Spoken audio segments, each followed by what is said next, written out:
Well, we'll need about 12 minutes in the introduction and discussing about the interpretation of statutes. So, sir will join in 5 minutes. So by... 1 minute. Just a second. The YouTube live is just done, I think. Yeah. It is done. I'll admit everyone. Please. Admit all.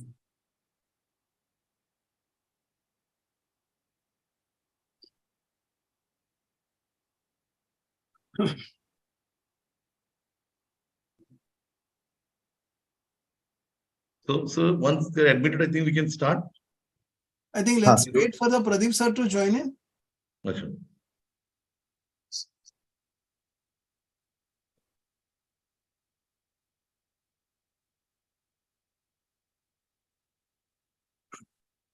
Because it will take about 10 to 12 minutes for the introduction. Yeah.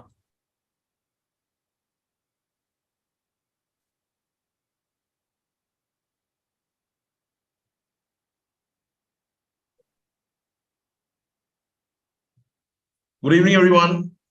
And thank you for joining in the budget session, which is jointly being organized by the Maharashtra Chamber of Commerce, Industries and Agriculture and Confederation of GST Professionals and Industries. It's really a privilege and an honor to be a part of this wonderful budget session of 2023, wherein you all have consented to give your time to go through the amendments that have been suggested through the finance bill. So thank you very much once again for joining in. We are just waiting for about a couple of minutes for other learned members to join in. Okay, as many members are still there who are yet to be joined. So we are just waiting for them and also for our learned speaker, Pradeep sir, to join in. Thank you very much. I warmly welcome all the members of Maharashtra Chamber of Commerce, Industries and Agriculture and the members of CGPI to this wonderful meeting. Thank you for joining in and would request your patience for about a couple of minutes by when we are expecting. Yeah.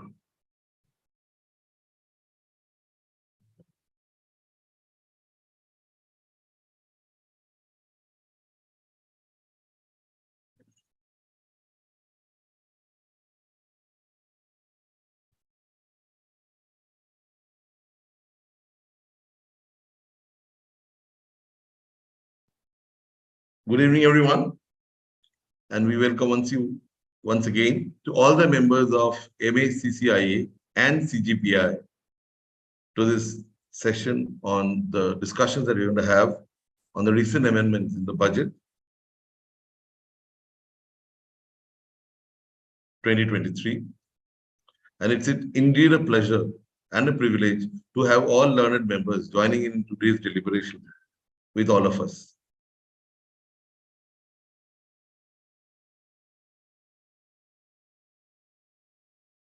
For the direct tax part, we have Mr. Pradeep Kapasi, who is going to share on the direct tax part. And we have for the indirect tax, will be led by Mr. C.A. Jignesh Kansara, who will be dealing with the changes which have been introduced in the finance bill on the indirect tax part.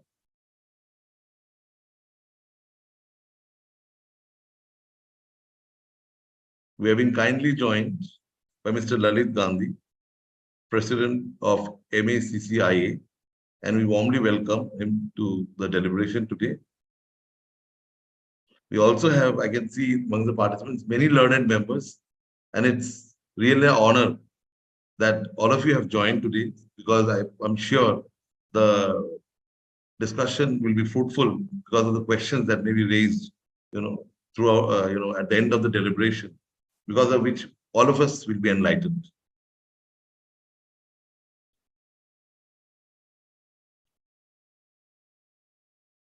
So, should we start? I'll just make one call.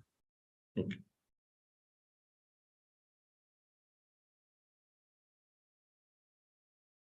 Good evening, everyone, and thank you for joining in. We'll just start shortly.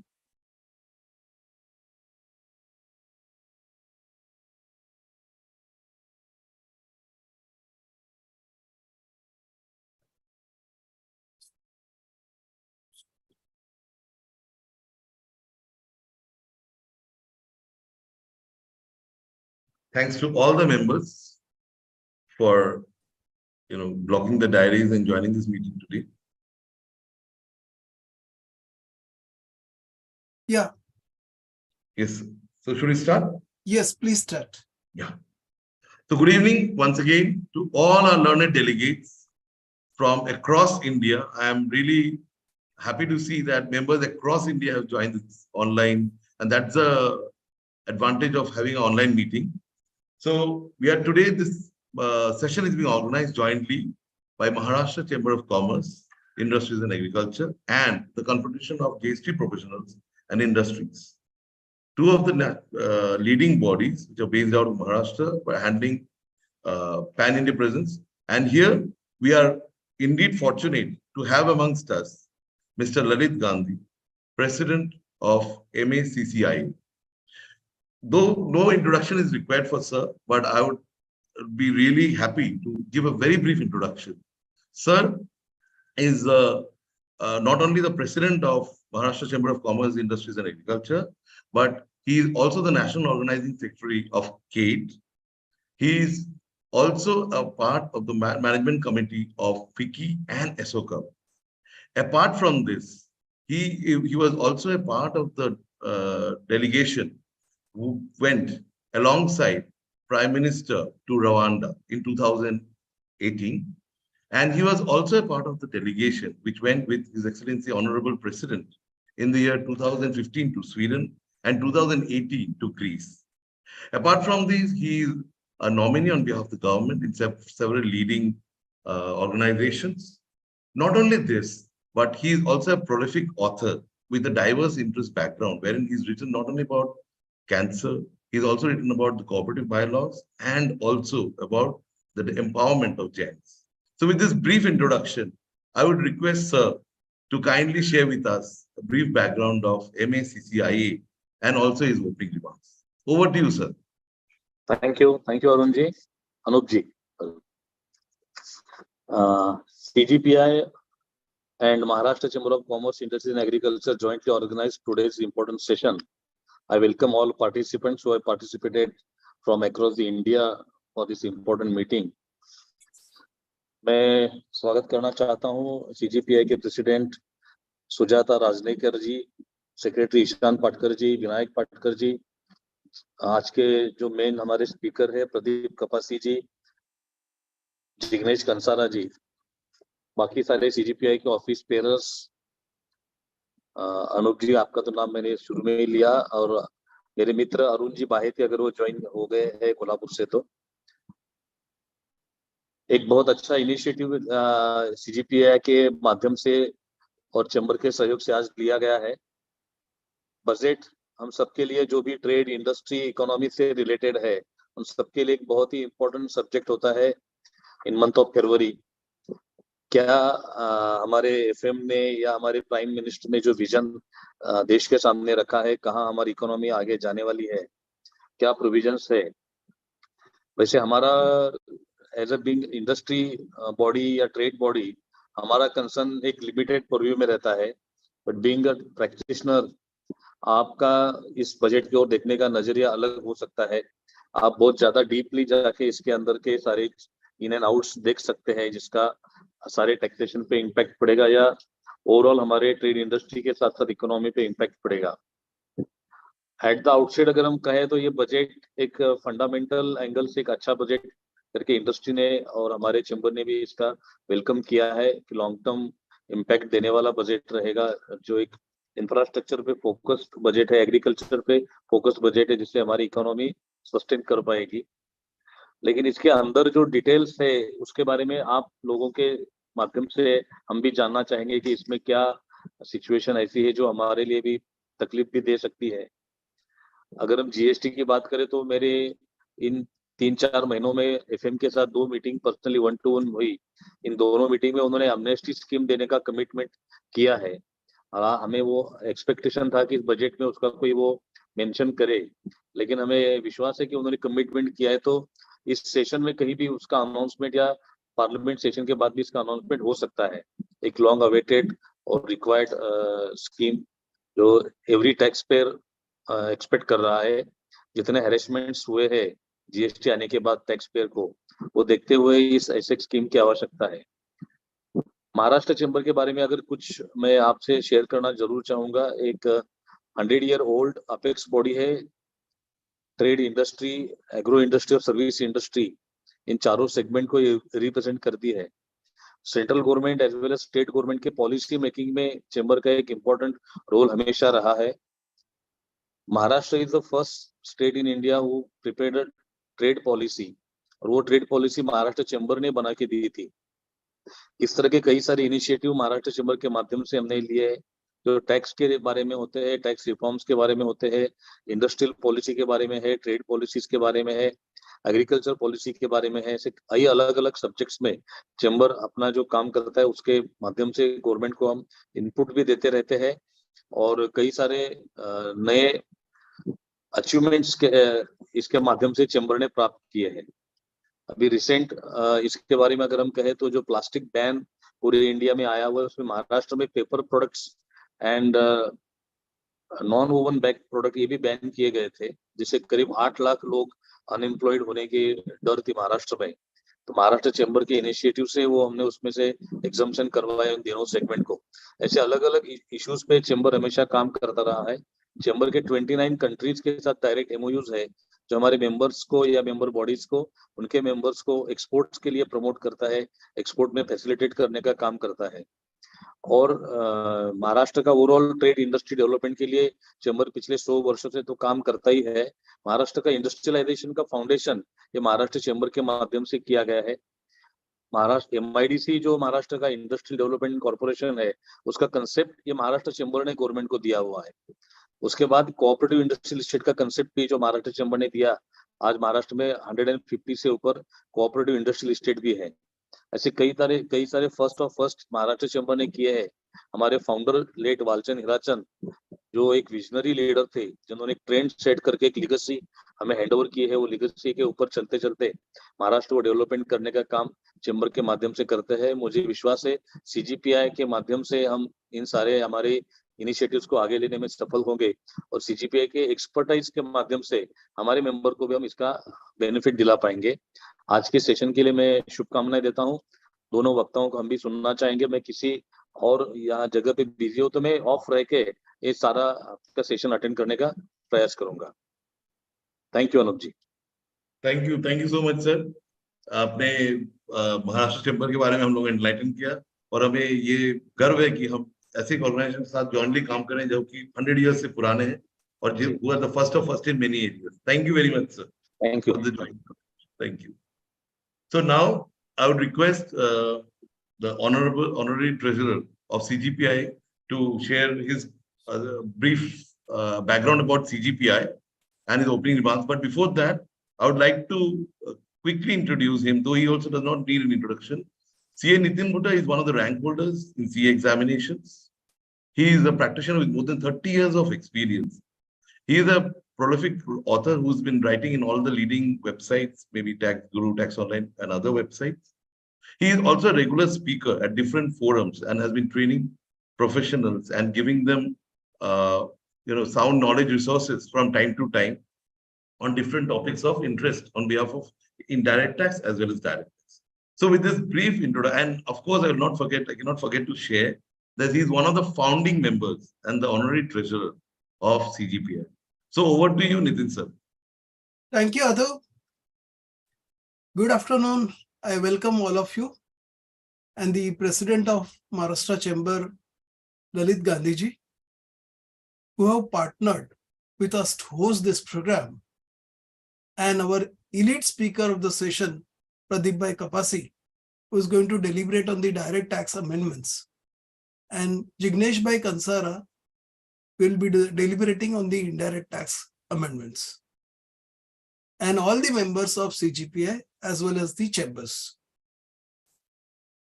To tell you something about the CGPI is a pan-India association of hardcore indirect professionals consisting of chartered accountants, advocates, cost and management accountants, CFOs, tax practitioners, and many other professionals.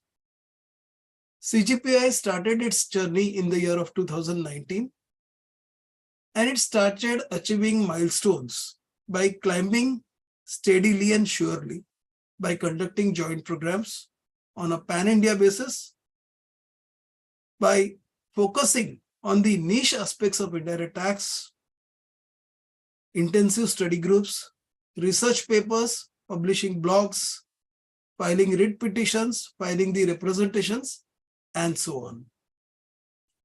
As a core member of CGPI, I would like to say even we have received the ATG certificate from the Government of India.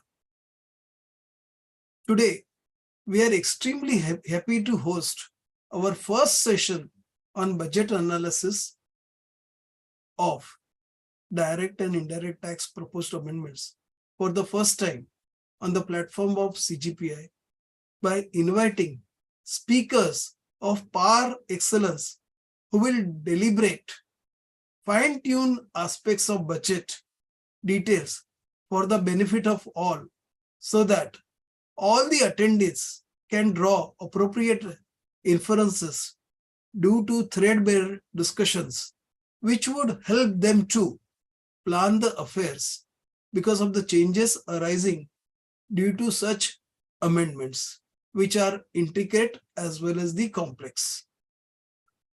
I expect each of you to provide continued trust and support, and your team is confident that we will continue to grow in times to come. The flower of CGPI will bloom by your patronage and nourishment and reach greater heights. With this, I hand over the charge to Arupji. Thank you. Thank you very much, Nitin sir, for the wonderful introduction of CGPI. And it really fills my heart with a lot of pleasure when I hear from the attendees of the the virtual seminars that you have held, that it really helps to enhance their knowledge. So one more series that CGPI is coming out with. I would just take about 1 minute more. I know all of you are getting impatient to hear to Pradeep Kapasi sir, but I'll just take 1 more minute. There is a question that there is a certain amendment in Rule 142(1)(a) that the word "shall" is replaced by "may." Or maybe there is a judgment that Airtel is saying that 3B is not a return, or manual corrections cannot be made. So how much precedence value that has? Or maybe we are saying that, okay, I have not been given an opportunity of being heard under Section 62, best judgment assessment. So that is taking away my principle, my natural justice. I'm not given that, that principle of natural justice is not being followed. To answer to all these questions, we have been getting a lot of inquiries and requests from members to host a series on interpretation of statutes. So CGPI is really happy to share that we are going to host a series with 6 learned speakers over 6 days on weekends, Friday evenings and Saturday mornings, from 10th February to 25th February, wherein we are going to have a dissected knowledge and a detailed knowledge on the interpretation of statutes from different angles. And so I would request all of you, if you have not registered as yet, or you would like to register, to get in touch with us so that we can share with you about the registration formalities. With this, I would request CA Rinav Kakkar ji to actually come forward and introduce our learned speaker for the first half, for the first session. Rinav ji, over to you. Thank you, Arupji, for the pleasant task of introduction of today's learned speaker, Pradeep Kapasi. He is a chartered accountant and a law graduate from Government Law College at Mumbai. He leads a CA firm, Pradeep Kapasi and Company, which is located at Mumbai. CA Pradeep Kapasi is the past president of Bombay Chartered Accountants Society and the Chamber of Tax Consultants as well.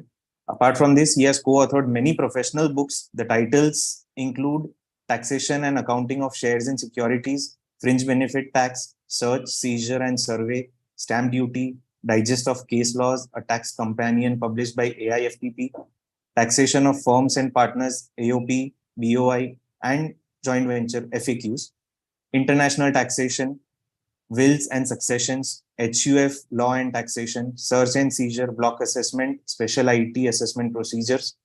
Apart from co-authoring these books, he is a regular contributor of articles in professional magazines and various newspapers and magazines such as co-author of monthly feature Controversies in BCA Journal, Economic Times and such other leading newspapers, Income Tax Review, the Chambers Journal, AIFTP Journal for Tax Professionals. Apart from this, he is on the editorial board of the Chartered Accountant Journal of ICAI, the Chambers Journal, and has discharged editorial functions for AIFTP Journal of Tax Professionals, BCA References, Cum Diary, and Income Tax Reviews. He has addressed conferences and seminars for professionals, tax officials, and trade associations across the country on subjects of direct tax laws, stamp duty, and allied laws, and has received several awards for his professional contribution as well. He was a lecturer and visiting faculty at the Jamnalal Bajaj Institute of Management Studies at Mumbai on the subject taxation for 12 years and at IIM on the subject corporate taxation. Apart from the academics, he is also a regular trekker and is fond of traveling. And with his team, he engages in social and charitable works as well through a small initiative named Prayas through winter warmness drives in tribal areas of Maharashtra. Friends, after hearing about the noteworthy achievements of our today's eminent and learned speaker, I'm sure our participants would be eagerly waiting to hear from him about his views and comments today. Pradeep sir, we request you to please take us through the direct tax proposals and your views on these amendments at this budget 2023. Pradeep sir, please take us through your analysis.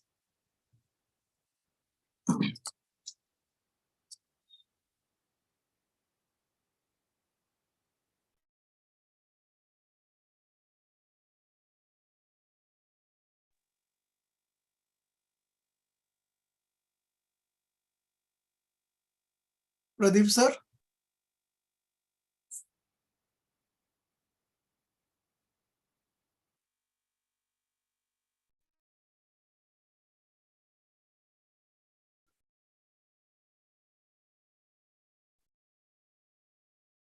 Nitin, can you hear me? Yes, sir. Yeah, Mr. Dasgupta, it so seems that, that I'm glad that, see, I can communicate with you, but my video is blocked. If it is intentional, I'm all right. No, sir, it's not. So you're a co-host. You are a co-host now, sir. You will be able to switch on your video host now. has blocked it.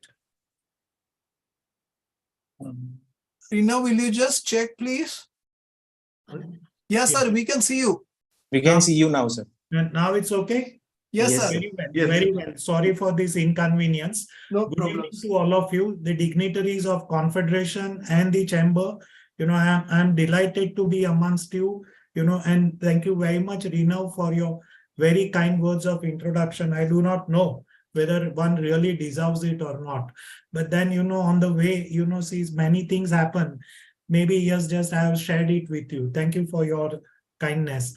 Today Pleasure, sir. we are set upon to discuss my role is to discuss the direct tax proposals of the finance bill. Nitin had an extensive discussion with me, which has set the tenor for this discussion.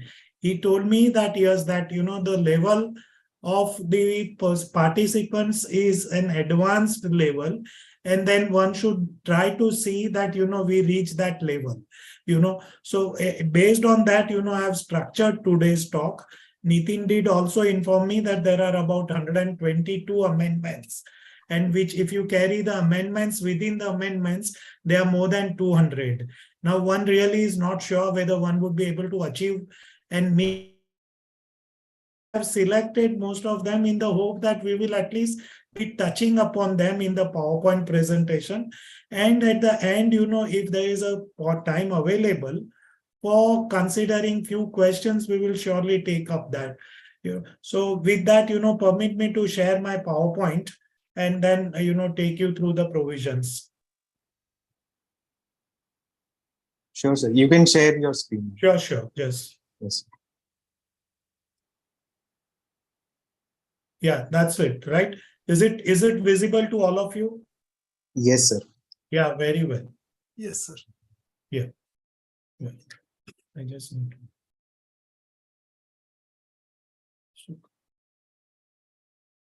to. Thank you so much. Yes, this is the synopsis of what we are going to do See, there are several topics, and spare me from reading them once again. So this is what is this PowerPoint. I am sure that is likely to be shared with the members, and so therefore they can refer to them at their leisure. Coming straight to the first thing we would always start is that what I have done is that we have done it clause by clause so that we do not miss anything. We do not miss anything. That is what, and therefore ideally it is right to start with clause 2, which deals with the rates of taxation. The first important thing which we will carry home is that there is no change whatsoever in rates of taxation which were approved in the previous Finance Act 2022 for the purpose of payment of taxes for assessment year 23-24. So when we all are set about to file returns of income for the year which is about to be concluded, then while filing the return of income, the tax rates which we would be referring to would be the one which have been approved by the Finance Act 22 for the purposes of payment of advance tax and TDS. So we would keep this in mind. So therefore, there is no urgency in as much as knowing about the new rates are concerned. Howsoever, we would start paying advance tax, start deducting income tax at source and collecting tax at source from the month of April onwards. And therefore, we would take a dutiful note of the changes which have been suggested now by the Finance Minister, Mrs. Sitharaman, for assessment year 24-25. Needless to say that all of you are conversant about the difference between the financial year and the assessment year. The year which is the current year would carry the tag of assessment year 24-25. The first important thing which we will take note of is that from assessment year 24-25, the two regiments which were prevailing for assessment year 23-24 for the purposes of taxation of individuals, HUF, AOP, BOI, and artificial juridical person, in which the new regiment was optional and the old regiment was compulsory. If you wanted to shift to new regiment, there was a need for you to make an application and specifically opt for the new regiment. From assessment year 2024-25, the situation is totally reversed, whereunder the new regiment now is by default compulsory. The software and the Government of India and the assessing officers and the people at CPC Bangalore will assume that unless otherwise opted, you are covered by the new regiment. You are covered by the new regiment. But if you wish that your taxation and the return and the assessment should be governed by the old regiment, then in that case you are required to opt for it specifically by stating that you will continue to be governed by this. So this is something which is now is by default, and we will all keep in mind it is applying across all individuals and such other categories. So as far as old regiment is concerned, which is optional, there is no change in rates of taxation or the surcharge or the education cess. We will keep this, take a note of this and keep in mind. There is no change. There is no rebate. There is no change in deductions. All this is as it was. And when we go to the table, you will appreciate that there is no otherwise material change even in a small percentage of taxation. As far as the companies are concerned, LLPs are concerned, partnership firms which are included, including LLP, again there is no change between the rates for AY 23-24 and AY 24-25. As far as cooperative societies are concerned, for which there is a different rate schedule, for that also there is no change whatsoever, but with a significant change that a new system of taxation has been included for certain manufacturing cooperative societies on satisfaction of certain conditions. We shall examine this in detail a little later on. I consider it to be one of a very important benefit, even though it is for societies, but because it commands, it attracts a rate of taxation which is just about 15%, which is very, very good. So we will discuss about it. So this is as far as cooperatives are concerned. They would be continued to be taxed at the old rate of taxation, with a change that certain manufacturing cooperative societies would be taxed at a concessional rate of taxation on compliance of certain conditions. Carrying it forward for the purpose, these days you would see that there is a lot of online gaming on. So for this year onwards, now it has been provided with effect from 1/4/2023, which is an absolute date, a new rate of fixed rate of taxation in respect of online games. The winnings would be taxed at flat rate of 30% plus surcharge at the applicable rate, and the education cess at the applicable rate. And in respect of this, the tax would also be deducted at source, for which a separate methodology has been provided, right from 1/4/2023 onwards. Carrying it further, what is the new regiment of taxation for individual, etc.? Let's understand in brief. It's compulsory. New regiment now is compulsory for everybody unless it is opted out. Few things I might hammer again for the reason that new things have to be, they have to be perceived and allowed to be digested. So therefore, few things you may pardon my repeating the things. So it is compulsory. New regiment is compulsory. If you fail to opt for the old regiment, then you cannot, complain later on that, that why am I charged under the new regiment. There could be many cases wherein the old regiment, continuing under the old regiment could be gainful. So you will have to select your own case. What is this new regiment? The rate of tax for individual, etc. are now not prescribed under Finance Act, but would be prescribed under 115 BAC. That is the section which is a part of the textbook itself.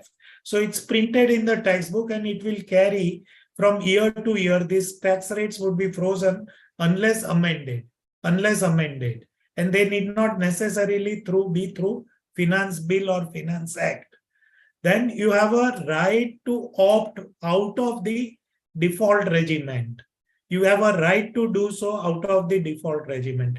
You can do so every year. For 1 year, you can opt for regular regiment and for another, a new regiment.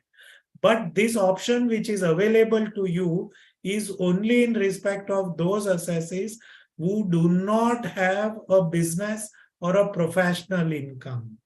Those who have a business or professional income have also this option, but which is a once in a lifetime option. If you decide to move out of the new regiment, which is by default applicable, then you will stay out of it for life. Then you will not be able to come back into it. But in case that it would be possible, provided you have no business income at all, then in that case, there could be a remotest possibility of getting once again into the new regiment. Then the slabs, there were 5 slabs which are there, which are presently there in BAC. Now 6 slabs which have been reduced to 5 slabs.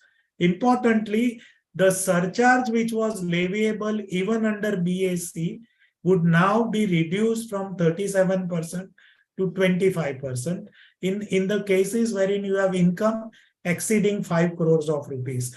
I consider also this to be a substantial relief for those very high income taxpayers. But it is something, whereunder we are coming back to a regiment which is sensible, which still will require to be reduced to 15%. But we are gradually moving towards, settling to a level which will be acceptable level.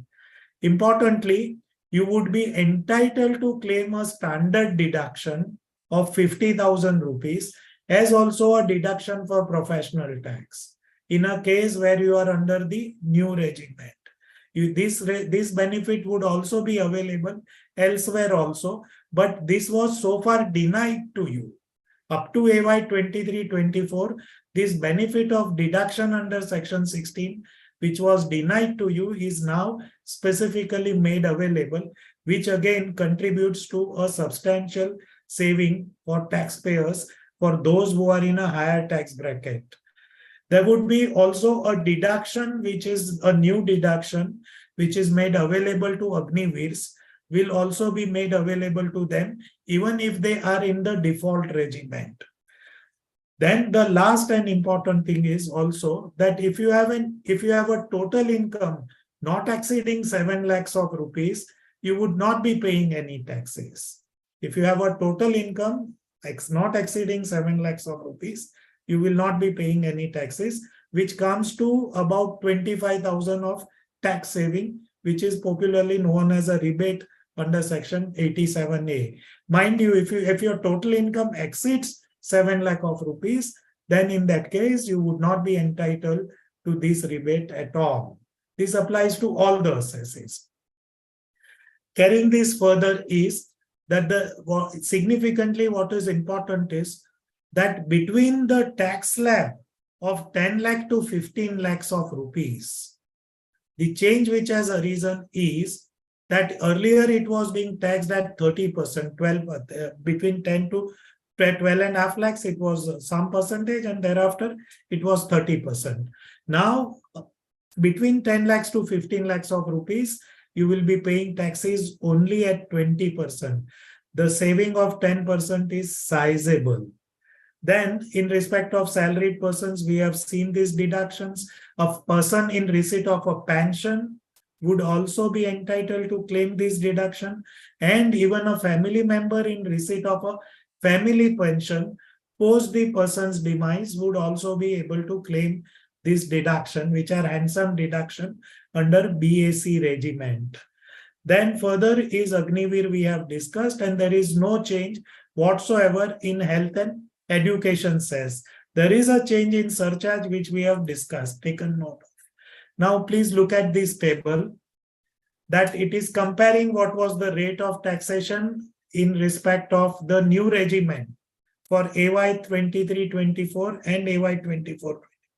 And you would see that there is a substantial relief even under the new regiment when you move from AY 23-24 to 24-25. We have noted that surcharge and cess will be same, and MAT and AMT will not be applicable to us. Then now we are comparing the old and new regiment taxation, and you could once again see that there is a material difference between the new regiment and the old regiment when you opt also for BAC. Then rates of surcharge, the significant thing which we have noted is that for the one which is boldened is that it is reduced from 37% to 25%.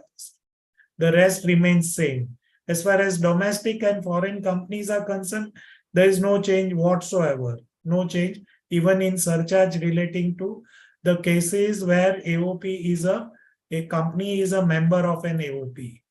Then effective rate for corporates, you would see that there are various slabs and variations, but in that there is no change whatsoever. Further, non-corporates, the significant change is on account of the change in rate of surcharge. The special rates are continue to be same, but for an addition of 115 BBJ, which is 30% of the income. Then definitions, when we come to, this is one major change, which we will spend some time at a later point of time while we deal with appeals. But the point which we are noting here, the change in definition is that so far the definitions had defined, one of them was Deputy Commissioner of Income Tax Appeals. And by that definition of 219B, it also included Additional Commissioner of Income Tax Appeals. Now the change has been made that additional CIT appeal has been shifted to joint CIT appeals, which is a new definition which has been carved out on section 2, subsection 28(6). Why this is significant is that at a later point of time, some substantial power and the manner in which you would now file appeals in certain class of cases is changed substantially.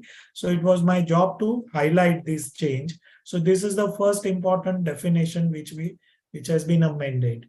The second definition amended is that of income.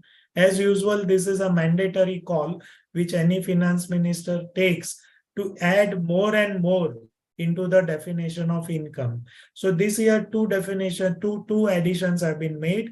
One is that if you are in receipt of certain income from the business trust, which is REITs and invites, then in such case, the income, such receipts would now be classified as an income and would be taxed as income from other sources. So something more about it we will discuss when we move to IFOS. Similarly, a very important significant amendment has been made, which now seeks to tax the proceeds of life insurance policy on maturity during the lifetime of a person in certain cases of certain policies. Again, we will discuss this when we reach the income from other sources discussion. Then we move to exemptions. This is one important exemption which has been made, important change which has been made. It may not apply to most of the assessees, but at the same time, it is arising out of a Supreme Court decision, and it is also explaining the fear psychosis which is prevailing in the ministry and in the government bodies. And what is it? Let's understand a little. Because it is overriding a Supreme Court decision which is of a recent origin, and I thought of bringing it to your attention. It will have a very significant impact as far as the government bodies are concerned. And which are those bodies? Any body, government, any authority, board, trust or commission which is established under any central or state act, which otherwise if they are not exempted or not exempted under section 11 or 10, then in such cases they are also required to pay tax. So there is a present stipulation which is in the form of 10 subsection 46, which says that that such bodies would not be liable to tax if it satisfies the two important conditions. One is that it is established under any government law, and the second is there should not be a commercial consideration. After the Supreme Court's decision in Oda's case, where the Supreme Court stated that even such bodies could be made liable to be taxed. Howsoever, a relaxation was made by the Supreme Court voluntarily, though not on a literal interpretation of the act, wherein the Supreme Court was kind to state that in case of government bodies, no tax may be still payable by virtue of section 1046, as long as if they are doing some commerce or trade which is incidental to attainment of the main object, and second, importantly, their profits of margin are very, very reasonable. Then in such cases, they would not be taxed. This is by way of a relaxation which is imposed or which is given by the Supreme Court. So the government is now concerned about such a decision, and because it is concerned, it has now introduced a new provision called section 1046A, which is para materia the same as 1046, but with a difference that the stipulation of commercial consideration, absence of commercial consideration is not there in new section. So even if you are engaged in an activity for a commercial consideration, in such a case, 1046A seeks to exempt. Once again, if the Supreme Court takes a different interpretation about the margin of profit, again, there could be a problem.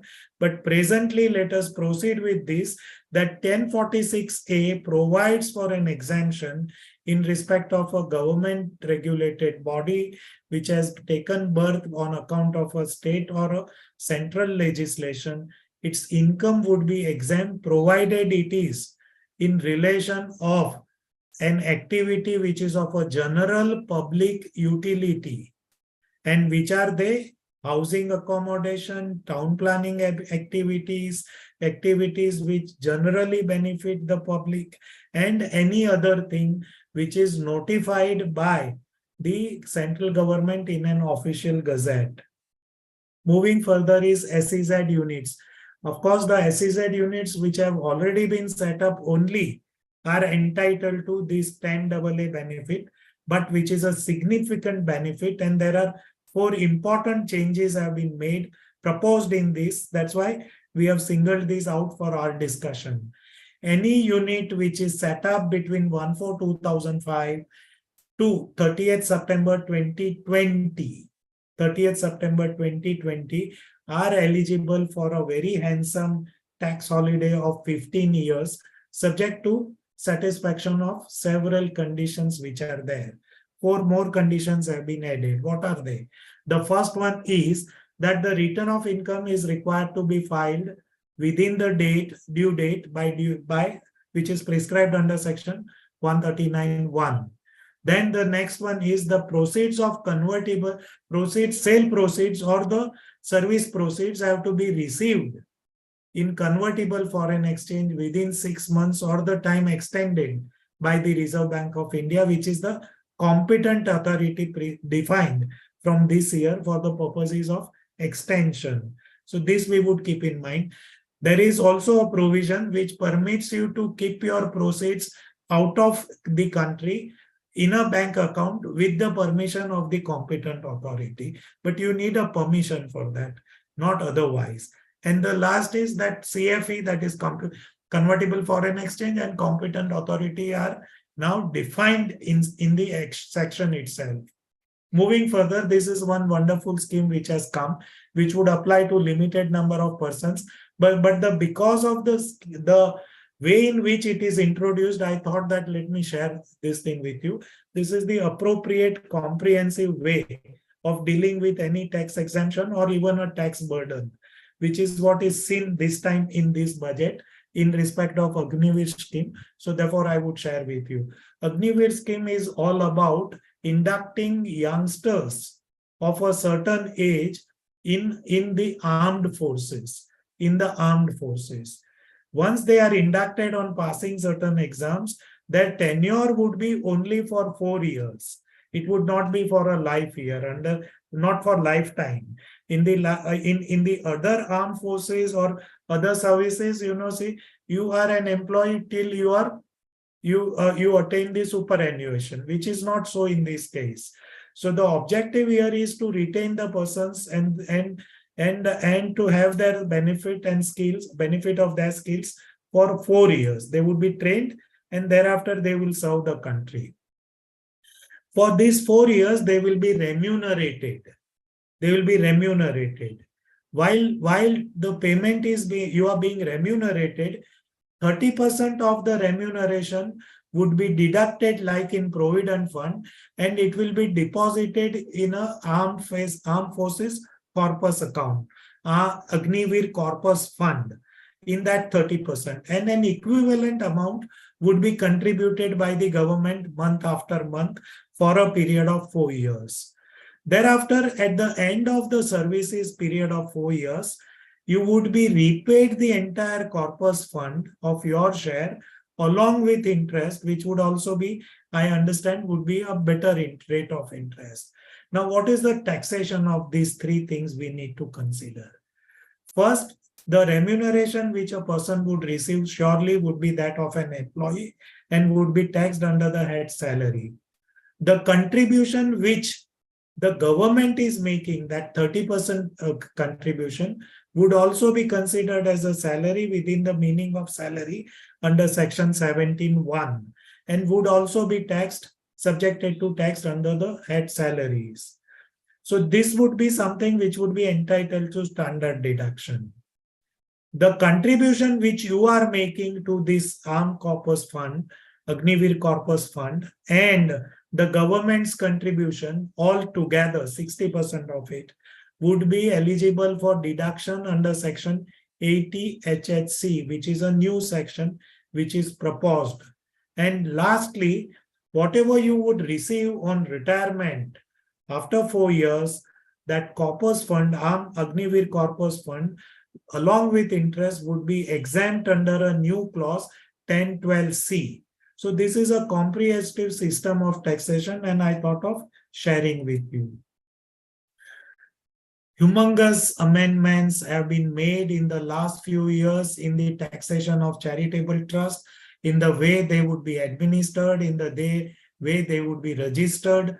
And there is a new tax which has been introduced, which is popularly known as an exit tax, which is levied by virtue of section 115 TD, which is on the lines of section 45(4) or 9 capital B, that when a firm is dissolved, the difference between the cost and the market value is being sought to be taxed. Similarly, here also, when a trust is considered to have violated a particular provision of law, then in that case, it would be automatically attracting TD, which is an obnoxious and a draconian provision, which applies to almost all the trust. So therefore, one is requested to read those provisions. We are not going to discuss those provisions because it's not coming out of the budget, but there is a significant impact on account of introduction of certain specific violations. Having said that, let me take you to these amendments. Some of them are applicable to AY 23-24. Some of them are repetition because the government perhaps wanted to reiterate what it has legislated the previous year with some small changes. So what are they? Just let us brush through them. The first one is that when there is an application out of the corpus loan or borrowings before 1/4/2021, it would not be treated as an application if this application is flowing back to the corpus at a later time. Then in that case, it would not be. But it would still be considered as an application provided it is brought back within a period of 5 years. Provided it is brought back within a period of 5 years, but it comes with certain conditions which you will please be looking into it. The rollback provision for exemptions are all omitted altogether. No rollback would be there anymore. So which is a good thing. Then further from AY 24-25, when a trust is donating its corpus and its funds to another trust, it would be considered as an application, which is so also, but only 85% of such donation from one trust to another would be considered as an application, and 15% you will not get a deduction for such a contribution. Your deduction, in other words, is restricted to 85%. The next is that this is about the accumulation. If the form furnished by the trust for for registration, there are too many, so please appreciate if there is some small lapse. So this is that when you apply for a provisional registration, now there is a mandatory registration which is preceded by a provisional registration. When there is a provisional registration, and if a form is furnished for that, for some reason, if it is not considered, and the re-registration is also not given, then in such a case, the act of non-registration would be considered as a case of a specified violation. And once it is considered as a specified violation, it by default, it will attract the provisions of 115 TD, attracting exit tax. So this is something. So while you make an application, be very careful. Our office already has a case similar to that, and therefore one is afraid that whether this amendment which is made with a retrospective effect would be applicable to such a provision or not. That I have innocently applied for a provisional registration, which is rejected for some reason by the Chief Commissioner of. Now, in such case, whether the exit tax would be attracted. So at that point of a time, while the application was made, there was no such provision. Now it is sought to be provided with a retrospective effect. So the take home is that even while making a provisional application, be very careful. If you don't need an application, don't apply at all, so that you don't attract this exit tax.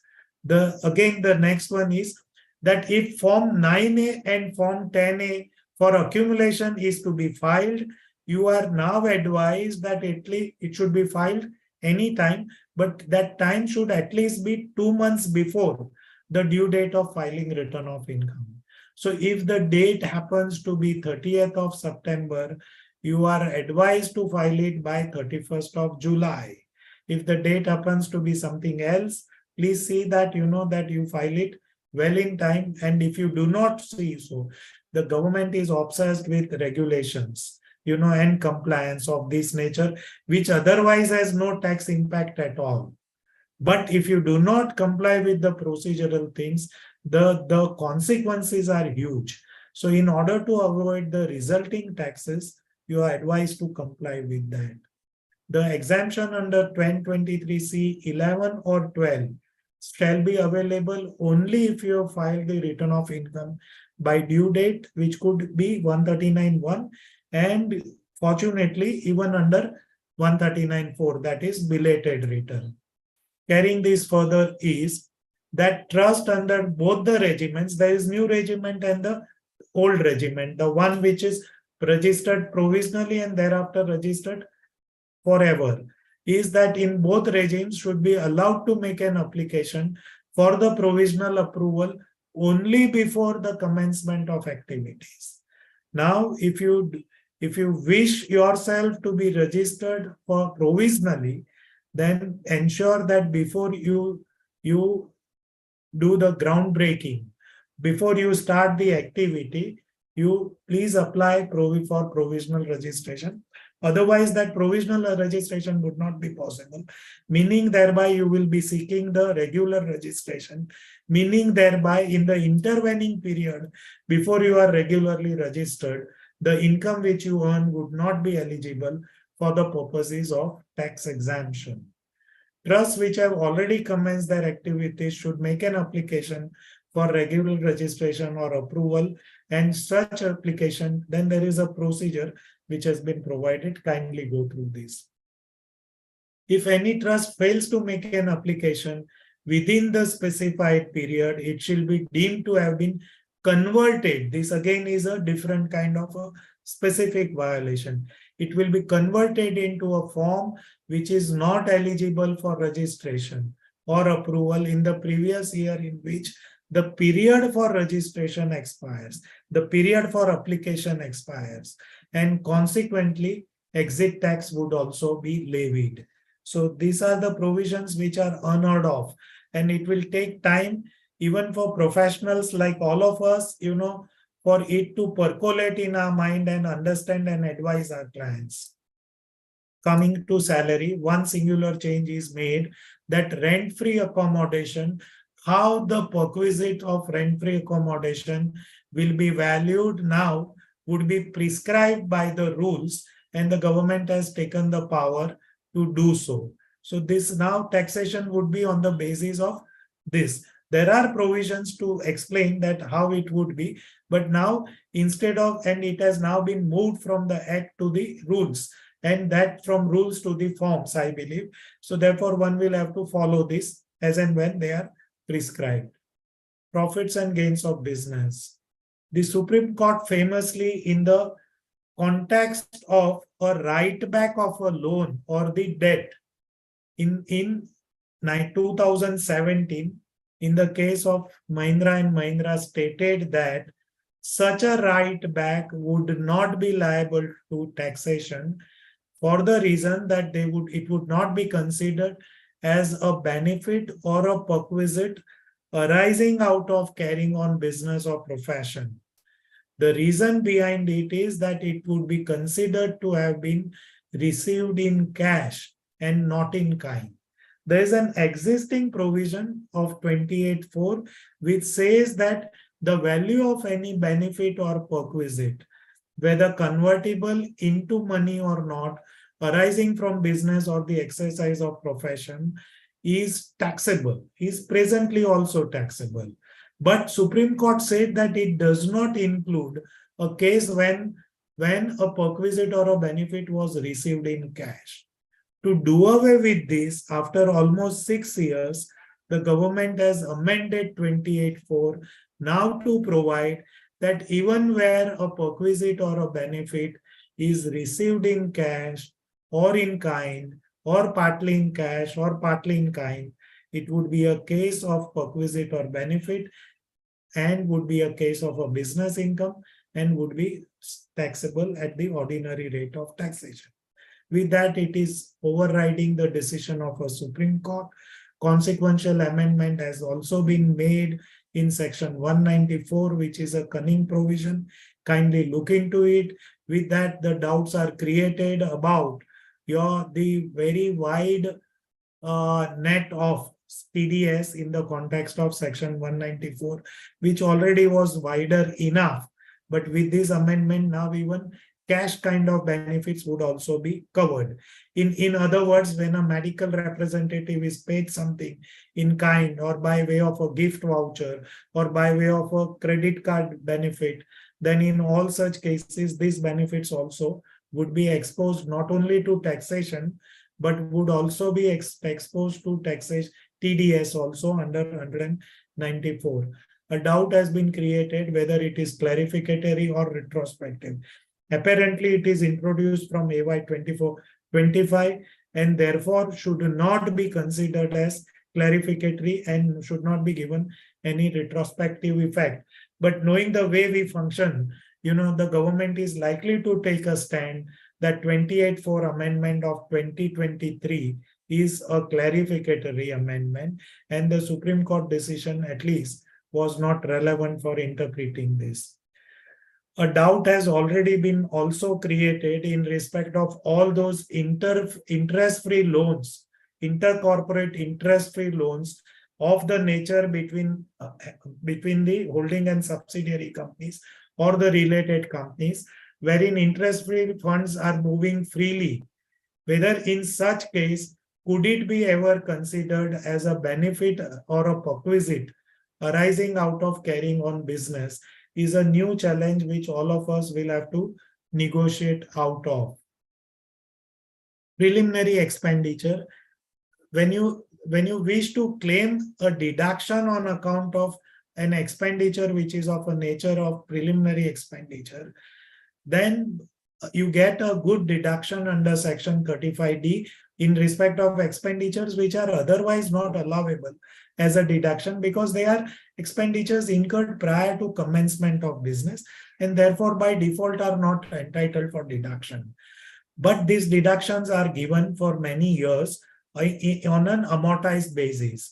The condition was that when you incur it on your own, then you will get a deduction. But if you get this expenditure incurred by some third-party agency, then in that case, these expenditures were to be approved by the board, The agency also was to be approved by the board. A very significant change has been made, whereunder now it would no more be required, neither the expenditure nor the institution would be required to be approved by the board. What is required is the details of such expenditure will be now required to be given in the prescribed form with the prescribed authority and is required to be filed within the prescribed time. NBFC has been a cause of concern that, there are systemic NBFC, there are non-depositing taking NBFCs and such other things. In order to, define them at one place, now it is said that all those NBFCs which will be governed with the regiment of 43B and 43D would be now notified by the Central Board of Taxes at one point for the purposes of 43B, DA and 43D. So which is again, I believe, is a good discipline which is sought to be introduced. This is one important amendment which is being carried out. All of us are aware that there is a separate regulation, an enactment, legislation which is governing micro and small scale enterprise, which also include medium enterprise also, and therefore it is known as MSME. There's a legislation of 2006 which also provide that what should be the amount of turnover, what should be the amount of gross receipts, what should be the investment in plant and machinery and all such things. An amendment is now sought to be made in section 43B in respect of allowance of any expenditure for payments made to micro and small enterprises. Payments made to medium enterprises are not covered by the amendment. Payments made to micro and small enterprises are covered. And in simple words, what it says is that whatever expenditure you have incurred, that would be allowed as a deduction, provided it is paid as per the agreement with the MSME. And what is the stipulation for time is 15 days in cases where there is no agreement. And where there is an agreement, it can be stretched only up to 45 days and not beyond that. Not beyond that. So in simple words is that if you have paid the amount, you will get the deduction. If you have not paid the expenditure, but if you have paid it by the year end, you will get the deduction. If you have not paid it by the year end, but you have paid it by the date of filing return of income, you will get a deduction, but you will get it in the next year. Not like other payments wherein you are permitted to get a deduction in the year of expenditure if you have ensured the payment by the date of filing the return of income, which is the important exception which is sought to be made. And if you have incurred an expenditure which is in 1 year, and if you have paid it by the due date in the next year, not due date of filing return of income, due date under MSME, then in that case, that is a sole exception wherein you will still get a deduction on accrual, provided it is paid in the subsequent year. This is not specifically provided in the amendment, but this is the way I would believe the law will have to be, amendment will have to be interpreted. Then this is something presumptive taxation. Some very important amendments were made in presumptive taxation limits. So we will take a note of this case by case, because it is possible that the numbers may be different. So we will carefully note them. One is 44 AD, which provides that in cases of businessmen, certain income would be presumed. Certain percentage of the turnover or the gross receipts would be presumed. So what is it? Presently, the threshold is 2 crores of this. In case where your total sales or gross receipts relating to business or certain other receipts is up to 2 crores of rupees, income will be by default presumed. Income would be by default presumed and would be subjected to tax.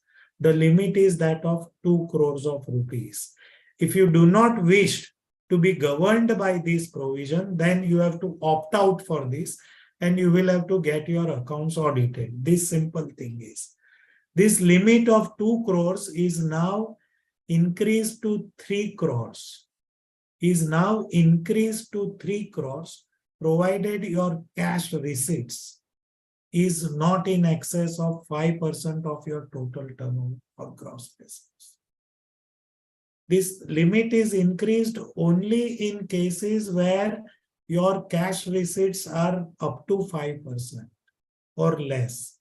If your cash receipts are higher than that, that limit of 2 crores to 3 crores is not beneficial for you. We will also take note of the fact that when we talk of 5% of cash receipts, it does not cover payments, which is so for 10 crores limits, which we would see for tax audit. So here we are dealing only with receipts and not payments, and only dealing with cases of non-cash receipts up to 95%. The next is that, that whatever is not received by account pay check or digital deposits, then all such cases are the cases of deemed cash receipts. So if you receive something by cash, but it is not an account pay check, it's a cross-bearer check, then in that case, it would be a case of a deemed cash receipts. If there is if cash receipts are more than 5%, this increased limit of 2 crores will not apply to you. We have already taken note of it. Let us move to professionals. That for us professionals, the limit is raised from 50 lakh to 75 lakhs rupees for presumptive taxation. If you like to be governed by presumptive taxation, the government of India and the legislature is of a clear view that under 44 AD and 44 ADA, the government has extended a benefit to you. Some of us believe that it is kind of an imposition, but the government believes it's a benefit, and in order for being eligible for benefit, you need to exert yourself. And what is that exertion is that if you need to travel from 50 lakhs to 75 lakhs rupees, then in such a case, your cash receipt should be not exceeding 50%, should be less than 50%. And payments, again, like in case of AD, are not covered for the purpose of deciding. In all other cases, 50 lakhs would continue for us. Now we switch over to 44AB, audit of accounts. Some important things we will take note of is, and this is applicable for, this is applicable. Nitin, I would like you to please clarify that, what is the outer time which you have specified for me? Sir, till 7:30 we can go on. All right. So my request to you is that, that when it is about 7:20, please knock, and Surely, make sir. me aware that. Yeah, Surely, sir. I'll be happy to note that. Thank you. Okay, sir. Thank So you. that this tax audit is that, when your tax audit is, when your gross turnover is up to 1 crore of rupees for AD case, then there is no, for AD case, there is no tax audit required. But if it exceeds 1 crore of rupees, then in that case, you are required to get your accounts audited. But this is for 1 crore, there is a specific limit. And for 2 crores also, without getting tax audit, you get along, where the limit is, when you are in receipt of digital payments. But when digital payments are less than 5%, that is aggregate of payments and receipts are less than 5%, then you may not get your accounts audited even up to a turnover of 10 crores of rupees. Even up to a turnover of 10 crores of rupees. So what are the 4 important milestones we will have to see? First is that, if I have a turnover of less than 1 crore, no tax audit is required. Between 1 crore and 2 crore, my income would be considered would be at 6% or 8%, depending upon the volume of my cash receipts. But other than that, up to a limit of 2 crores, I am not liable to get any tax audit done. Between 2 to 3 crores of rupees, that again 6.8% to 6 to 8%, no tax audit, only where cash receipts are equal to or less than 5% of aggregate turnover or gross receipts. So right now, till now, the play is all about the receipts in cash. But when it comes to 10 crores, the play is around the digital receipts and the payments also. The sum total, even my receipts are less than 5% in cash, but my payments are more than 5% in cash, aggregate payments. Then in such case, I will not be entitled to exit from tax audit liability in cases of my turnover up to 10 crores. And over and above 10 crores, everybody is liable to get his accounts tax audited. Continuing further for professionals, gross receipts where it is less than 50 lakhs, no tax audit. Where income is anything at all. Even if cash receipts are more than 5%, I am not required to get the accounts audited. where my gross receipts are more than 50 lakhs, but they are up to 75 lakhs of rupees, then in that case, only case where I'll have this exemption or relaxation only where my gross receipts are digital up to 95% of my receipts, professional receipts. And if my income is less than 50%, tax audit is must in all cases, meaning that if I want to opt out of this presumptive taxation, then in that case, I will have to get my accounts audited. I've tried my best. I'm not so very good with numbers, but then please look into this. In case if there is a doubt, we will surely take it up independently. There's a new provision which has been introduced. There are two kinds of monetizing the gold. There are two kinds of monetizing the gold. One is by issue of these bonds which the government has been issuing in the last few years, which are special government bonds, which have been sovereign gold bonds, which is known as SGB. And the other one is depositing gold with the vault officer. So there are two schemes. This is about the second kind of a scheme, wherein you deposit your gold. In loose words, it is when you convert your gold by depositing it with the vault officer in exchange of a receipt, which is known as a electronic gold receipt, EGR. And then at some point of time, it would be reconverted into gold, or you would be paid some amount on maturity. Now, what would be the taxation of this has always been a cause of interest, not a cause of serious concern, but a cause of interest. So government has now devised a completely exhaustive tax neutral scheme about converting gold into EGR and converting EGR into gold. And in between, on the way, on your journey, you might get some interest also on this EGR. So what is it all about? So government has tried to introduce an absolutely tax neutral scheme of taxation. What is it in summarized manner is that when I convert or exchange my gold for EGR, there would be, in the ordinary circumstances, there will be a transfer. But under the new system, because of Section 47 amendment, it would not be considered as a transfer, matlab case of no transfer. Case of no transfer.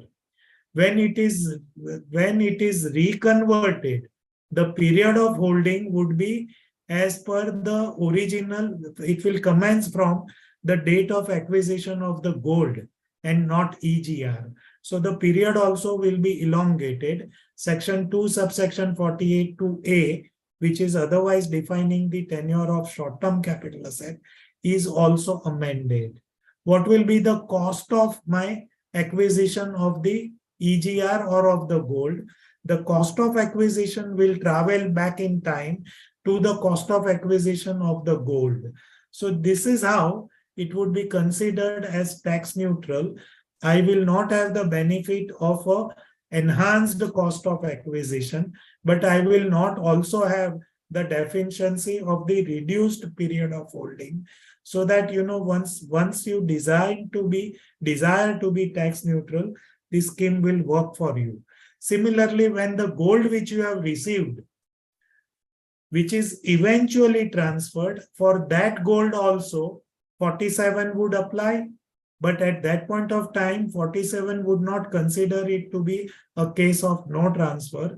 So you will not have a benefit of non-taxation, but you will have a benefit of a elongated period of holding, and you will also have to adopt the cost of acquisition, which is historical. This is the sum and substance of the new scheme of taxation. There's this 45(5)(a), which was introduced by Mr. Arun Jaitley, which was in his last budget, 2017, which was introduced with a noble intention of deferring the taxation in all cases of joint development agreements, wherein the consideration was to be paid in kind by area sharing agreements and maybe with cash or without cash. So the sum and substance of that amendment was that you would end up paying taxes not in the year in which you sign the joint development agreement, but in the year in which the developer obtains a completion certificate or occupation certificate. This is how the story was. It was about deferment of taxation.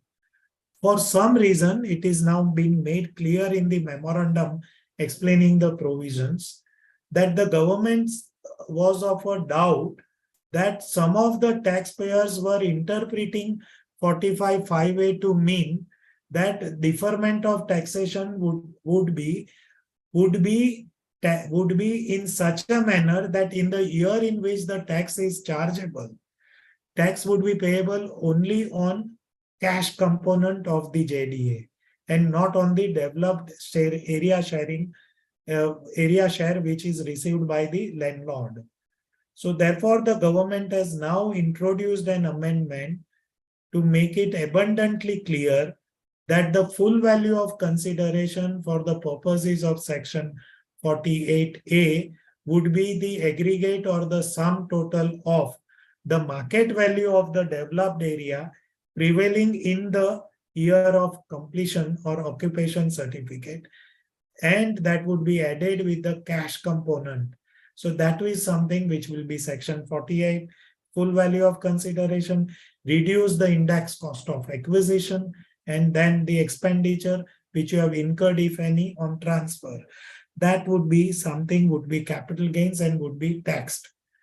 To my mind, this is a case of over-cautiousness and over-legislation, excessive legislation, because this is the way for the last 6 years I have read this provision.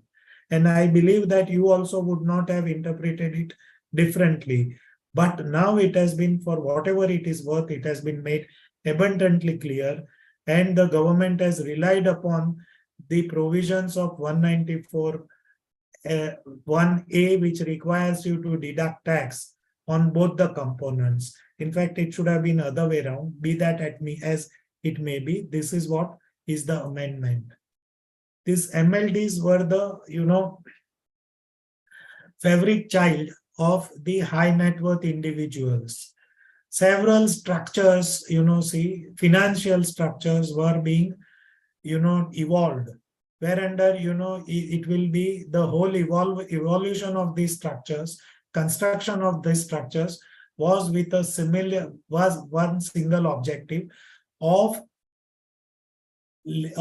taxing you at or ensuring your taxation on the income which otherwise could have been taxed on year-to-year basis and which could otherwise could have been taxed at the rate of taxes which are ordinary rates of taxation.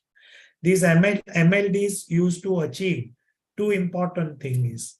One is that they used to defer the taxation to the year of redemption of the debentures or transfer of the debentures. So every year you were not to pay tax. And secondly, instead of it being labeled as interest and therefore attracting regular rate of taxation, it was to command the tax as on long-term capital gains at under section 112A, which is just about 10%. So this was very, very attractive for all investments made by HNIs. Now the government was aware of it, but was not taking any action on this front in the perhaps understanding that this understanding of the issuers was and the HNIs was not correct. But in order to do away with and bury the hatchet, now it has been introduced from AY 24-25 that irrespective of the period of holding of these structures, MLDs, the gains which would arise would be considered as short-term capital gains. A new provision similar to that of section 50, which deems a capital gain to be a short-term capital gain always, irrespective of the period of holding. So even if you have been holding these debentures for more than 24 months, then in such cases, it will be considered as a short-term capital gain and it will be then taxed. It will be then taxed as short-term capital gain at the rates which are for short-term capital gains. 2 or 3 important things we will note here is, one is that it would still be taxed in the year of redemption or year of transfer. It would not be taxed as interest on year-to-year basis. Had the government wanted to treat the receipts, I mean the income part, as interest income, it should have so provided, which it has not so provided. And then therefore, I would therefore believe there is enough understanding, clarity, that it would be taxed in the year of transfer or maturity or redemption, whichever the case is, but it will be taxed as short-term capital asset. Secondly, if the period of holding otherwise is outside that of section 242A, then in that case, it would be considered as transfer of a long-term capital asset. And when it is considered as a long-term capital asset, for the purposes of section 54F, 54EC, it may still be possible, for the person relying on the Supreme Court's decision in the case of VS Denpo and Bombay High Court's decision in the case of Ace Developers and Guwahati High Court's decision in the case of Assam Petroleum. It would be possible for you, because these are the decisions which have been delivered in the context of section 50, and 50AA, I believe, is tailored on the similar lines, and therefore the benefit should be flowing. As regards the rates of taxation are concerned, there is a conflicting view, between 2 tribunal decisions, one of Mumbai and the other one is of another tribunal, another bench of the tribunal, wherein a view has been taken that for the purposes of section 112, the rate of taxation would be the one which is applicable to the, would be the concessional rate of taxation. The other tribunal has taken a contrary view. I believe that, that it could be perhaps ambitious to go for a lower rate of taxation, because the purpose and the objective is to tax you at a higher rate of taxation. This is one major amendment which is sought to be made in the context of section 54 and 54F.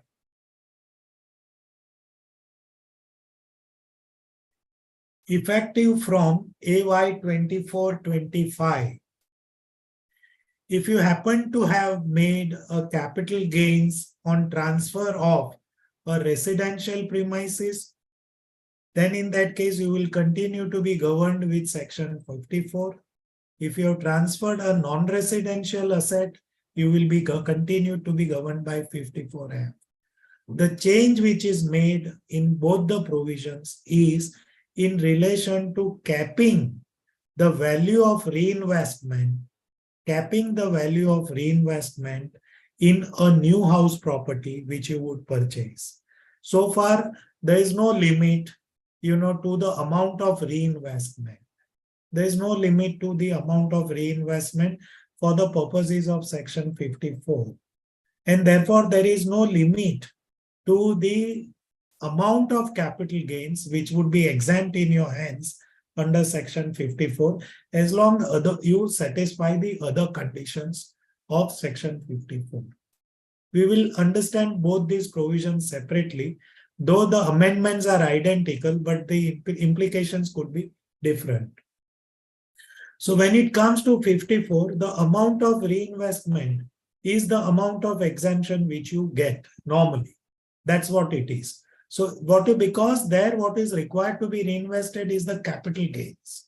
So if whole capital gains is reinvested, you will get deduction of whole capital gains from taxation.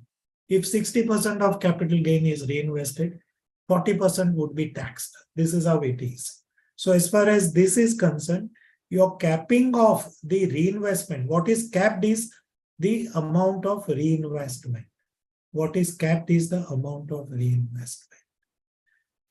Now, so if the reinvestment is 10 crores maximum and the one which is over and above is to be ignored, the benefit which you would get would also be 10 crores, capped at 10 crores.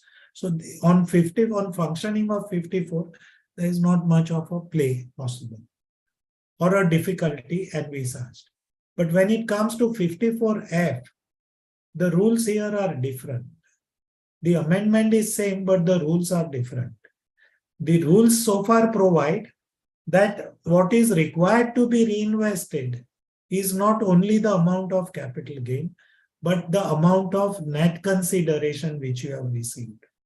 So if you have received 12 crores of rupees and your capital gain is just about 1 crore of rupees, in order to gain the exemption of 1 crore of rupees, you are required to reinvest 12 crores of rupees, which is now kept at 10 crores of rupees.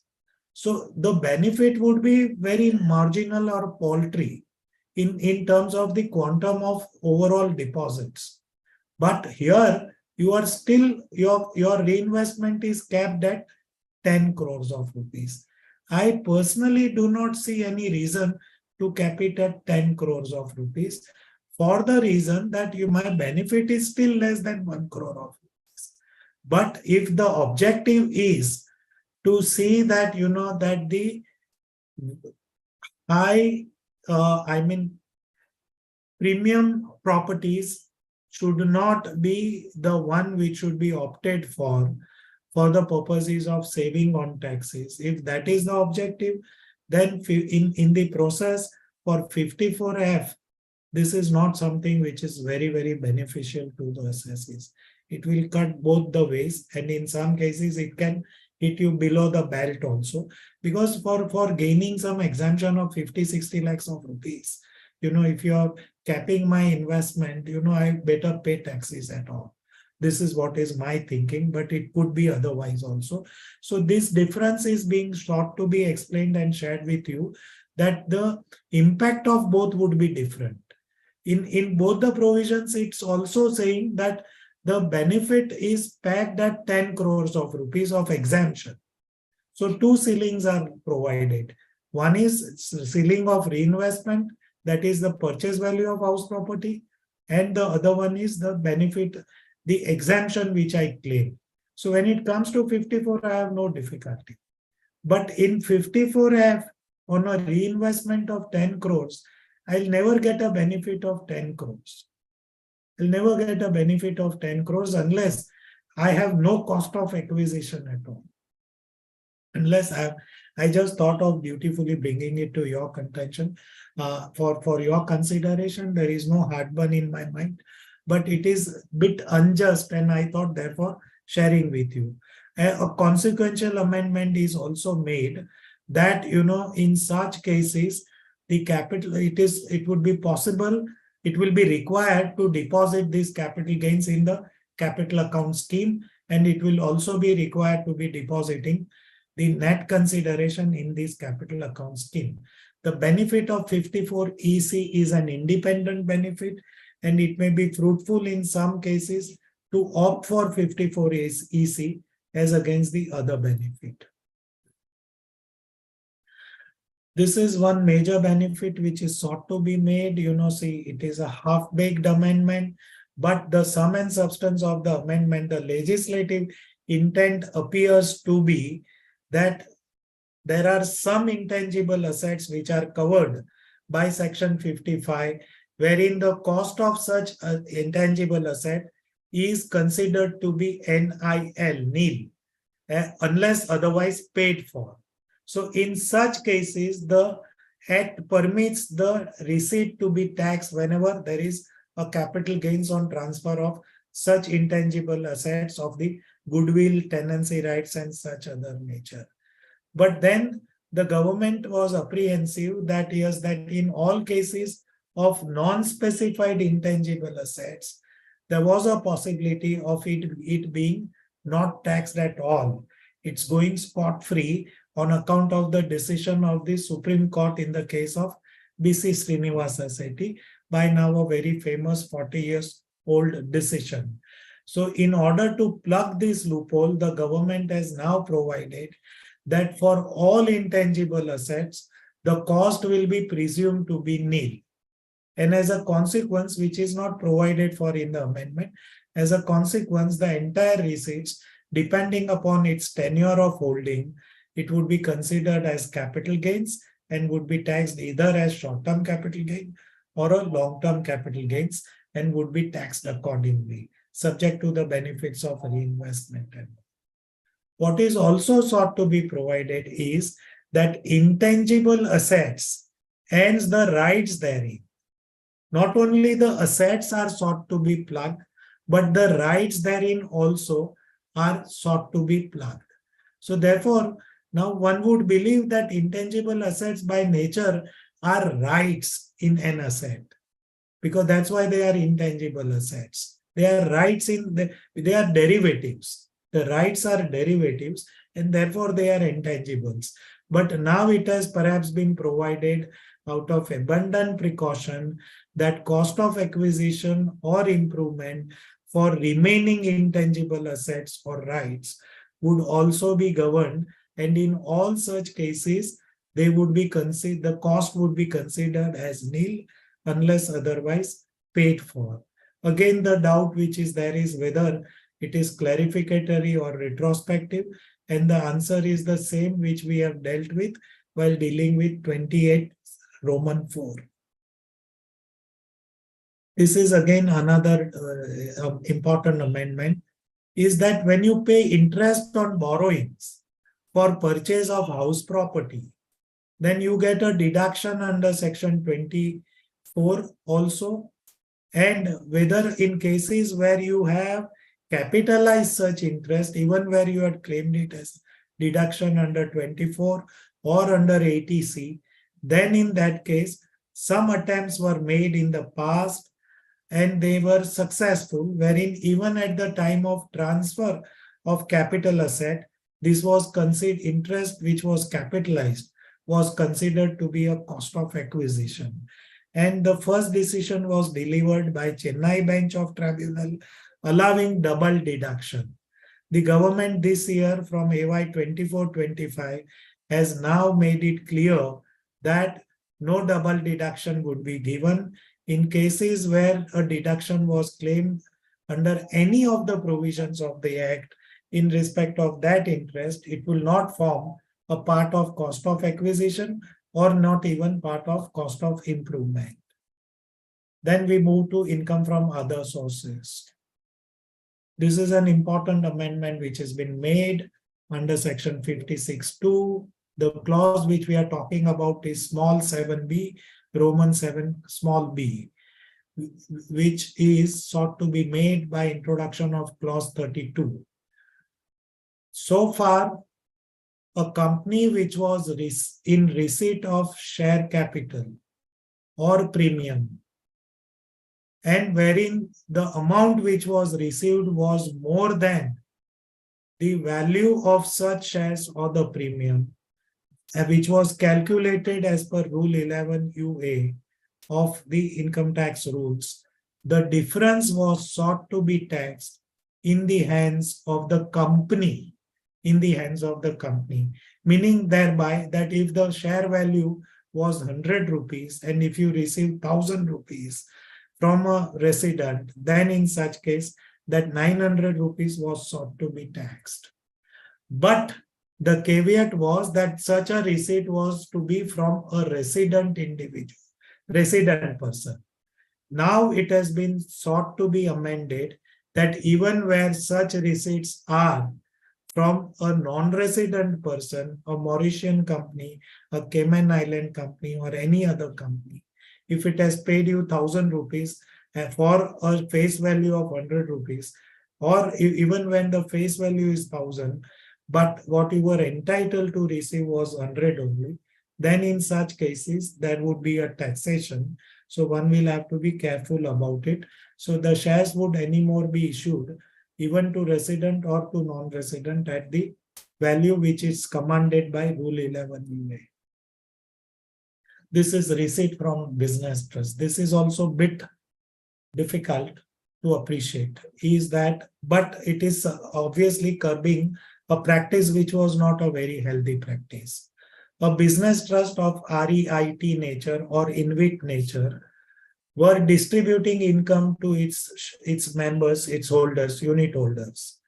It normally what was being distributed was the dividend, which the trust had received on account of its investment, It was distributing interest also, which the trust has received on account of giving loans to the borrowers, or rent, which the trust had received on account of renting the properties which was sitting in the special purpose vehicle or in the business trust itself.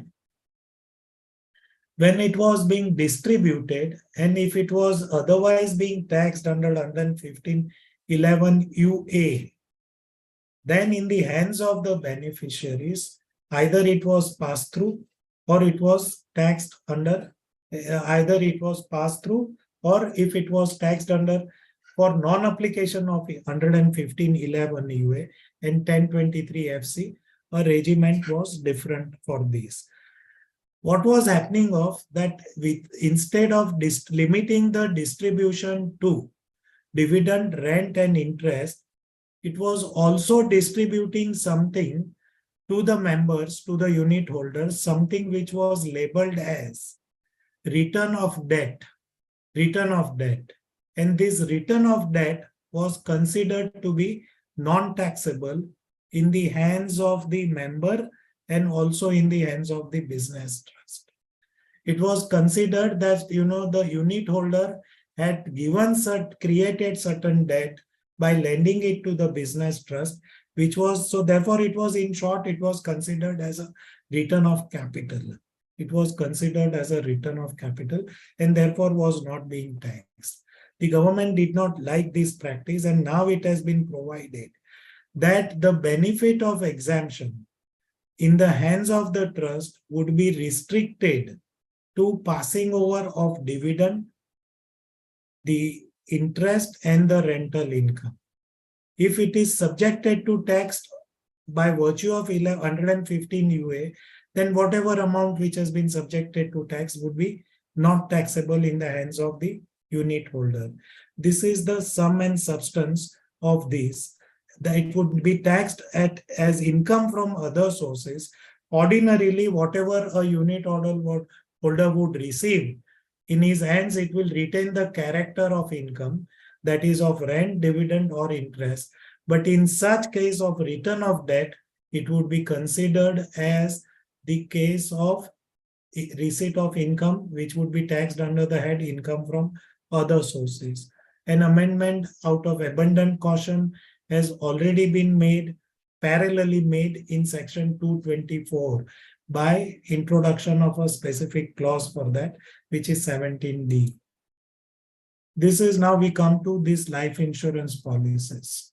Section 10(10)D provides that in case of any receipt on maturity of a life insurance policy or receipt on death of a person, the amount which you would receive, including bonus, is not taxable, is exempt. But the said section since few years is providing that if you are receiving something on maturity of a keyman insurance policy, it would be taxable. Class 1 of tax. Class 2 of taxes, that wherein some amount was being received under ULIP. Some amount was being received under ULIP and the premium paid, annual premium paid exceeded 2,50,000 rupees. Then the receipt would also be taxed in the hands of the ULIP holder on maturity. That is class 2. Class 3 is a case of a life insurance policy, not ULIP, not unit linked, whereunder if the premium which was being paid annually exceeded 10% of the sum assured, then in such case that also was to be taxed on maturity. So now it has been provided that besides 3 cases, the 4th class is being added, that where in cases of policies which are issued on or after 1/4/2023 and the premium, aggregate premium happens to be 5 lakhs of rupees, then in that case, whatever you would receive on maturity would now be taxed as income from other sources. Would now be taxed as income from other sources in your hands. And you will be given a deduction on account of the sum total of the premiums which you have actually paid. The balance would now be considered as income from other sources. Ladies and gentlemen, presently there was a debate. There was a debate that such amount would be taxed as capital gains. But now it has been made clear that it will be taxed as income from other sources. And therefore, in certain cases of redemption premium, it perhaps could be taxed as income from other sources, even though it is not arising out of amendment. But carrying this further is that we will keep in mind that the amount which is received on death would not be taxable under any of the circumstances. Getting further is losses. We will skip this. Now, Nitin is visible on screen. So I believe that he is wanting to give me a signal. So therefore, I'm taking a clue for that. I'll take a permission from you to skip all those amendments which I believe are not very relevant. 72A, 72AA, we'll skip that. The other one which is there is in section, 1 second, please.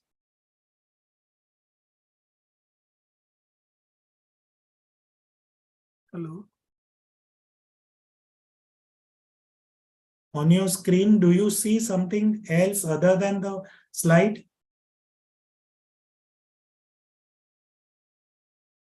Janvi? Yes, sir. Yeah, are you visualizing the slide only, or there is some kind of a notification also on the slide? No, sir, there is no notification at all. All right. So I would proceed. Just please remove this. I click something. Yeah, very well. So this is no, I want to go back on losses. Please. Yeah, that's it. So in case of startups, you are so far permitted to carry forward your losses for 7 years, which period is now extended to 10 years. There is nothing other than this, nothing important turns out, but it's an important benefit. Taking further to startup deductions is that the period for setting up a startup unit is extended for 1 more year to 31st March 2024, like it was done the previous year. Deduction under section 80CCH, we have already discussed for those Agniveers, so we will skip this. As far as certain funds, donation to certain funds are concerned, 3 funds have been excluded from the eligibility for donations. And now there is a provision for separate registration for ATG benefit. So the trust will have to register themselves if they want to pass on the benefit of ATG. Then the startups we have deduct rebate, we have already discussed that a benefit of rebate of rupees 25,000 from taxation up to an income of rupees 7 lakh is possible for individuals, not for anybody else. So this is that international taxation. There are few important amendments. See, we may skip this for a while because it may not be largely applicable to all of them. But we will surely come back if the time is permitted for this. There are 3 or 4 amendments, but 2 of them are important. Then these cooperatives, we will spend 2-3 minutes on this. This is a major amendment which is being sought to be made in respect of cooperatives which seeks to set up a manufacturing unit from 1/4/2023 and will commence its production by 31st March 2024. In such cases, their income would be taxed at the concessional rate of 15%. If they do so, then in such case, they will not be able to get deductions under chapters 6A other than 80JJA. They will also not be entitled to claim SEZ units, which in any case would not be possible. They will not be able to claim benefits under 33AB, ABA. They will not get accelerated depreciation claim. They will not be able to get deductions for scientific research and the preliminary expenditure and few other things. And there are sets of conditions which are on the same lines as that of 115 BAB, but they are all useful conditions. Some of them require you to exercise your option into getting into 115 BAC. Some of them permit you to opt out for a particular period. So kindly look into that. One of them also require you to file the return of income in time. And the income other than the income from a manufacturing activity will continue to be taxed at the regular rates or the concessional rates as per the Income Tax Act. So kindly look into this. The search and seizure, there is an important provision made which permits the authorized officer who is carrying the search to seek the services of police officers as also any other governmental, state or central government officials for the purposes of carrying out the search action.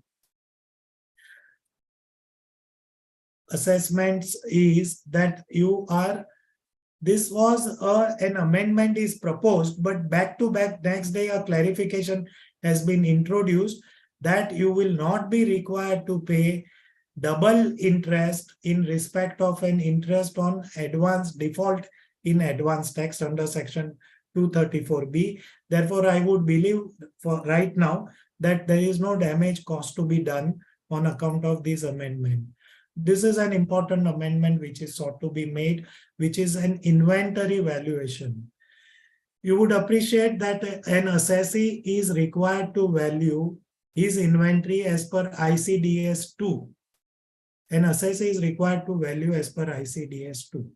A tax auditor is also required to report whether the valuation of inventory is proper or not. And the assessee has a choice under 145 to value his inventory read with 145A at cost or market value, whichever is lower. And thereafter, he is required to consistently follow this. So there are any adequate safeguards in the matters of inventory valuation. This new provision is now made empowering the assessing officer under the powers of section 142 to refer the valuation to a cost accountant, and the payment of fees of the cost accountant would be made by the central government. But that is not an important thing. What is singularly important is that this power can be exercised even where the accounts are otherwise audited even independently by the cost auditor. The Companies Act provides for stipulation for getting the accounts audited by a cost accountant known as cost audit in certain cases. So in all other cases wherein there is overwhelming precaution and safeguards, what exactly would be achieved by referring it to the for valuation of the independent cost accountant? Assuming that something turns out of this, is there any possibility of revaluing it for the purposes of assessment? The answer would be no, because there is no power presently as long as my valuation is at cost or market value, whichever is lower, or at cost if that is what I am following, or at market value, which if I am following. There is no tweaking of the total income possible unless my accounts are sought to be rejected by explaining that the valuation under any of the formulas it was not just and proper. But be that it may be, this is the provision which has been introduced, which we will have to take care of it. Reopening is that not important amendments have been made. Very, very important amendments have been made in the previous budget. So therefore, in those amendments which were made, there were such creases which were required to be ironed out. They have been carried out here. So kindly, spare me from explaining to you. But if something turns out of it, I have labeled them. I have placed it in the PowerPoint presentation. If anyone has any issue out of that, please write to me and I will surely reply to that. Rectification is, the government believes that this permission of rectification will cost the exchequer an amount which could be as high as 10,000 crores. and this is which is being made in respect of sugar cooperatives. The sugar cooperatives were required to be paid when the sugarcane was purchased from the sugar cooperatives by sugar cooperatives from its members. It would pay something which was known as standard market price. Subsequently, on further assessment, an enhanced amount, an increased amount was paid on a further assessment, which was again known as something like fair can price. The difference which was being paid was the subject matter of serious litigation. So from assessment year 16-17, this deduction was mandated, and the cooperatives were allowed a deduction of this additional payment also. But even in spite of this amendment, a doubt persisted. And now it has been provided that whatever was the difference which was disallowed in assessment of sugar cooperatives, that difference now will be allowed in the respective years from AY 16-17 onwards. From AY 16-17 onwards, on assessee sugar cooperative making an application under 155(19), then the assessing officer would be required to rectify your respective assessment, grant you a deduction, and the finance minister has measured the damage on account of this relief to different cooperatives in different years at 10,000 rupees, 10,000 crore of rupees. This again is an important amendment, that wherever there is a mismatch on account of TDS and on account of the income which is recognized by way of under your system of accounting. So if there is a mismatch and the TDS is in a different year, then in all such years, when you recognize the income in a later year on an application, the credit for the TDS mismatch would be given, so that the assessee does not lose anything on account of this TDS. Then there are some amendments which have been made in TDS. One of these, one or two, we will single out. Taxation. This is one, that there is a present system of taxation and TDS in respect of all these winnings from lotteries and horse races and online gamings. Now an amendment is sought to be made. Amendments are sought to be made in a manner that online winnings would be taxed at the time of the end of the financial year, and it would be taxed on the net amount of winnings and not gross amount of winnings. This is an important amendment which is made. The amendment also provides that if for some reason the tax has been deducted earlier to the end of the financial year, then in such case also a deduction would be given, credit would be given on an amount which has already been deducted. The sum and substance is that the the online winnings would be taxed on net basis and would be taxed at the year end, the amount of net, and the total winnings would be aggregated and will not be restricted to 10,000 rupees, but the entire amount of net winnings would be subjected to tax. As against that, in respect of the lotteries and horse races, they have now been clubbed in one section, 194 BB, and the same would be continued to be taxed on aggregate receipts, and they would be taxed on receipt to receipt basis.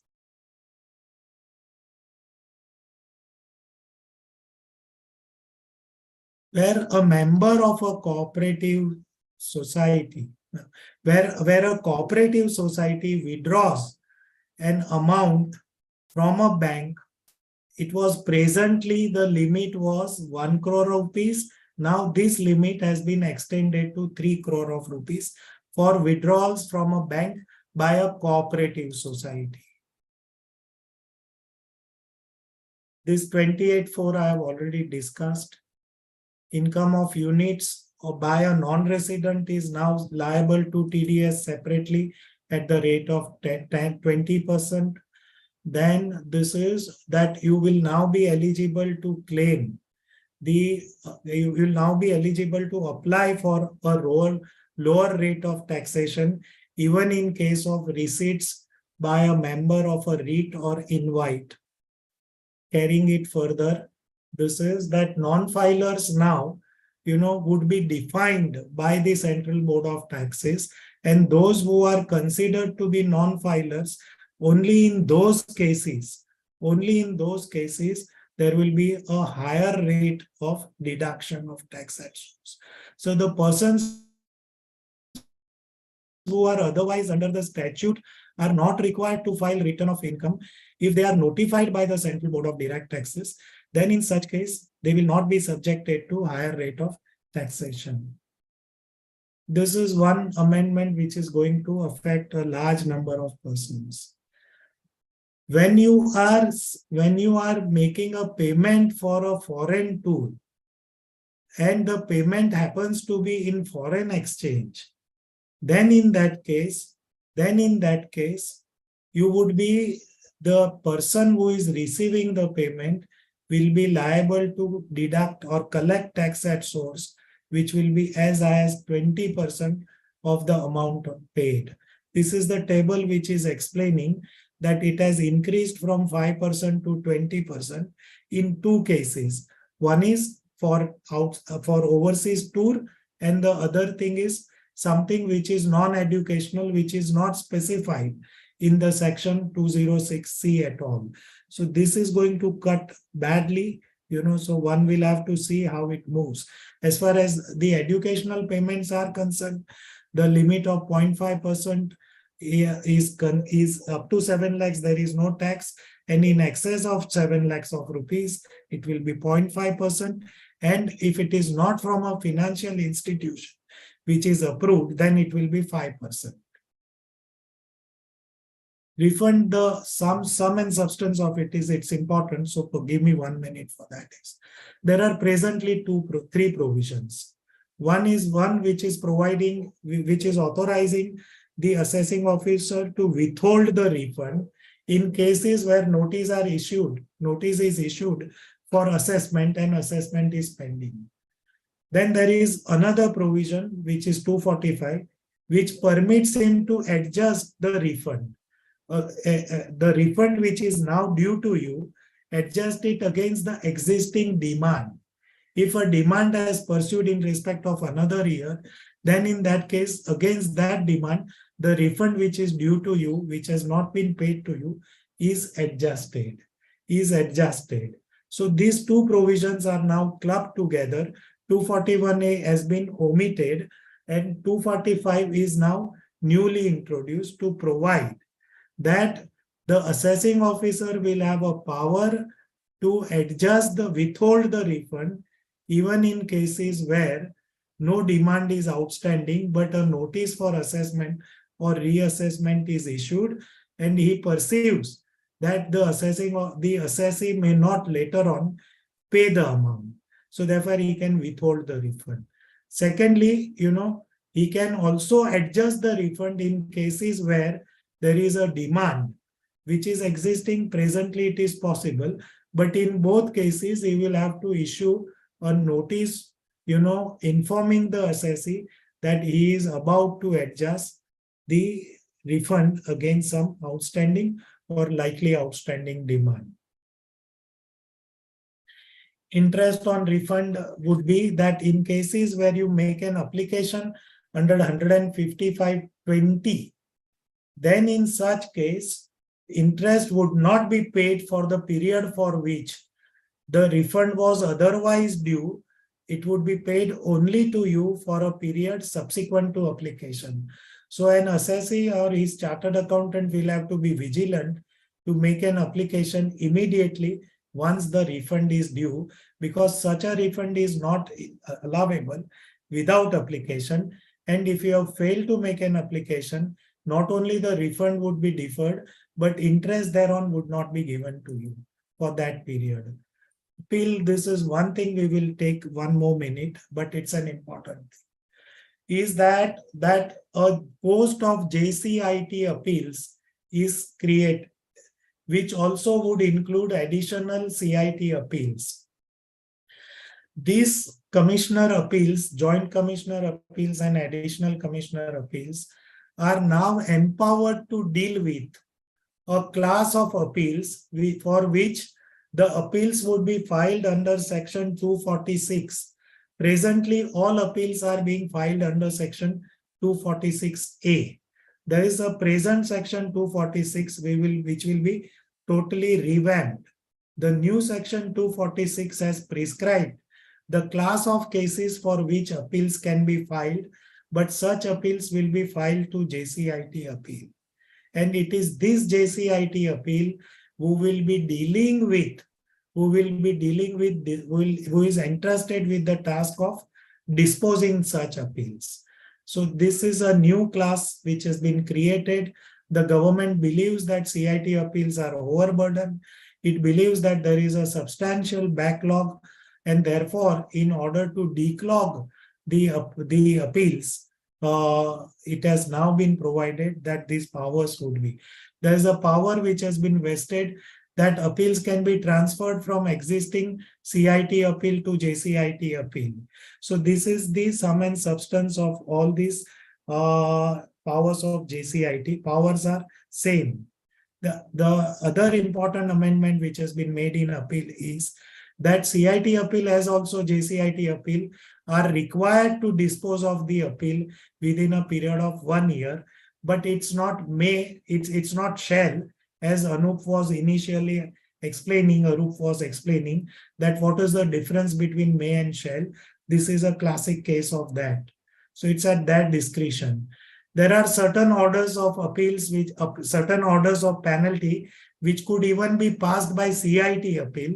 They are now made directly appealable to ITAT. Cash loan repayment is for cooperative societies. A saving has been made from 20,000 to 20 lakhs of rupees, which are certain cooperative societies, which are agricultural societies or rural development bank. They are in short brought on parity with the banks. IFSC we will skip. These are gift city related penalty and prosecution. They are consequential amendment, not something major, but kindly go through this. Some may be relevant for you. Miscellaneous is, these are the list of provisions which have been omitted. So I may be permitted to skip all of them. This was just for your understanding and taking a note of that. Thank you so much for a patient hearing. If time is left, I'll take a few questions, or otherwise, I may be permitted to sit down. Sir, it was a fabulous session to cover, and you have touched upon all 200 amendments. For want of time, I will just take only one question. Sure. As we observe, Yes. the government is shifting the focus from electronic means of doing the transactions. Yes. And because of that, if I look at one particular amendment which is creating an interest, is the EGR. Yes. So basically what people are questioning, or they have a puzzled, if I have a jewelry which was not reported in my IT returns, or jewelry which I have inherited.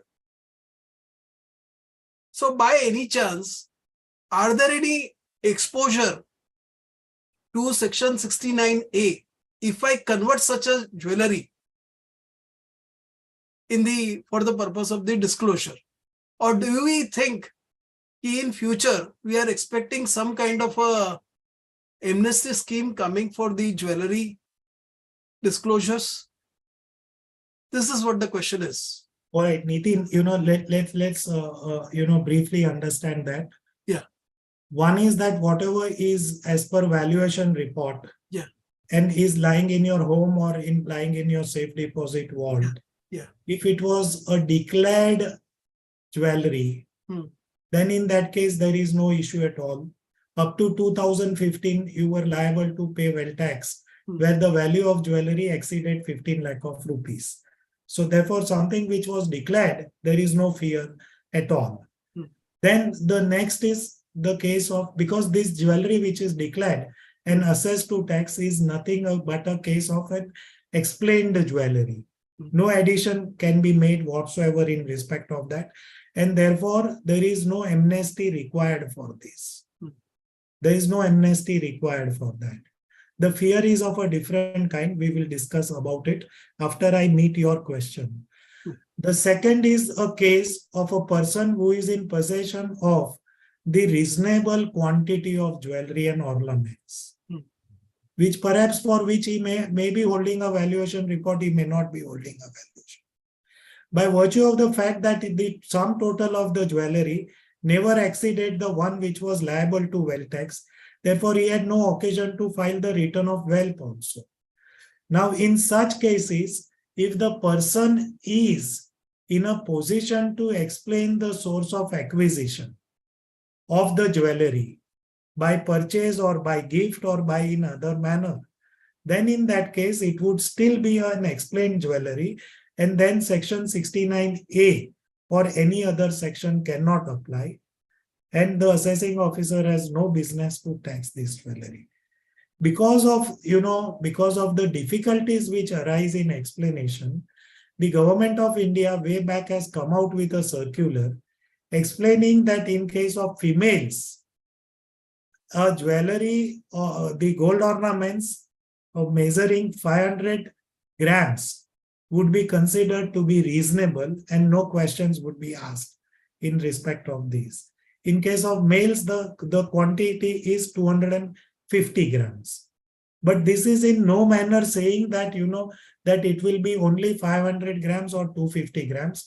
There could be cases wherein you can explain with some documentary evidences or with some affidavits, or because of your, because of your background, that that you come from a family which is fabulous and very rich, then in such cases it is expected that you might have an heirloom that could be more than 1 kilogram also.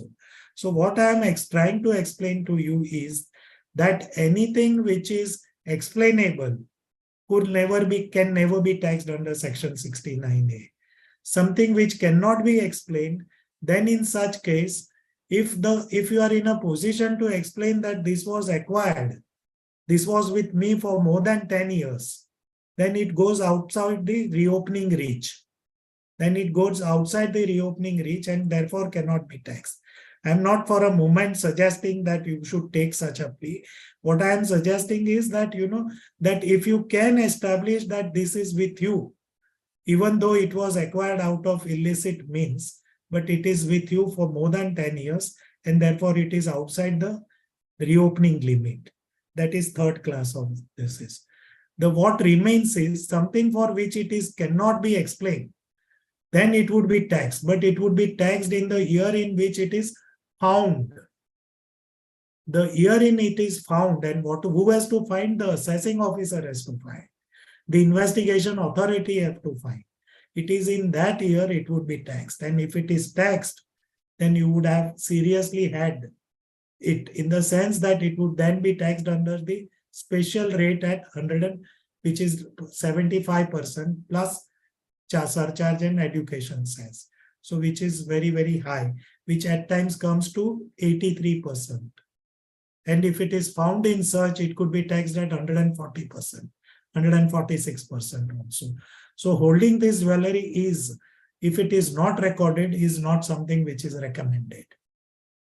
But if it is recorded, there is no fear of taxation. That's one. The fear which is prevailing in the last few months is that the government of India will open all safe deposit lockers, and whatever jewelry is found will have to be explained. And whatever could not be explained, that would be taxed in the manner in what we discussed in 4 different cases. I hope this satisfies your query. Yes, sir. Very much. Right. With this, I hand over the proceedings back to the Arup. Okay, may I request Monil to give a vote of thanks? Yes, sir. Good evening, everyone. Honorable Pradeep, sir, and all the participants. It's my privilege to have been asked to propose a vote of thanks on this occasion. I, on behalf of the CGPI, CGPI-MACCIA and the volunteers extend a very hearty vote of thanks to Pradeep sir, who blessed us with his presence and took out valuable time of his busy schedule. Also, I would like to mention that he has covered all important amendments in such a short span of time. The way he lucidly explained the amendments is exemplary. I also wish to express my gratitude to Team CGPI for providing encouragement and support. Would now request Monil ji to take over.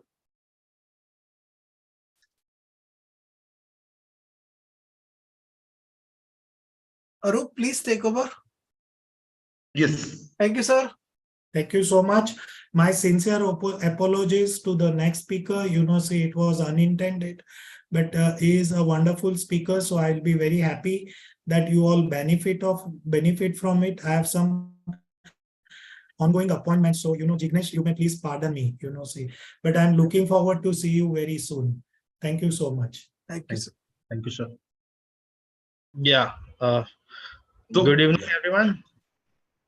Yes, over to you, Monil ji. Yeah. Thank you, Arup sir. Good evening, everyone. After an amazing session of DT by Pradeep sir, let us now change our gear to IDT. So I would like to welcome Jignesh sir, who is also a founding member of CGPI. So Jignesh sir has delivered more than 100 lectures of GST across India, and he is a member of Indirect Tax Committee of BCAS for financial year 2021 and 22-23. He has authored indirect tax. He has authored book titled GST Refunds, Law, Procedures, and Practice Practical Guide published by GST-PAM.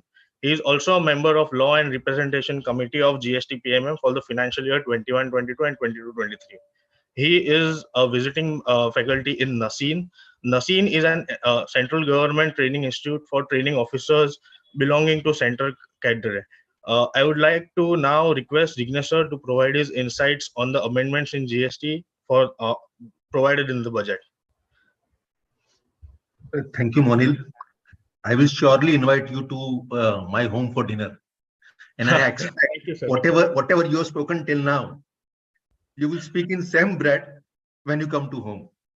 Yeah. Thank you, sir. Yeah. Good evening to everyone. Arup, Nitin, Rinav, Monil, my other colleagues at CGPI. I believe Dandekar sir is there. Rajkamal sir is there. Pardon me if I'm missing out few names. Thank you everyone for giving me this opportunity to at least read the budget provision. Every seminar gives us opportunity for a systematic reading. Otherwise, what we read is a fuzzy reading, thoda upar, thoda niche, and then we move over. But when we have to present, and that too before a learned audience, we have to read. We have to reread, and challenge our thinking. And for this opportunity, I once again thank CGPI and Maharashtra Chamber. Now, coming to opening remark, I was watching at Jignesh bhai, last. Jignesh bhai, 1 second. Yeah. Somebody has just mentioned that audio volume is low. Can you just come closer to the screen so that volume can be perfect? So it is quite all right. Even there's for me, no it's issue all right. with his audio. Is it better now? Yeah. Fine. So it is 8 or almost 8. So obviously my volume will be a little bit down.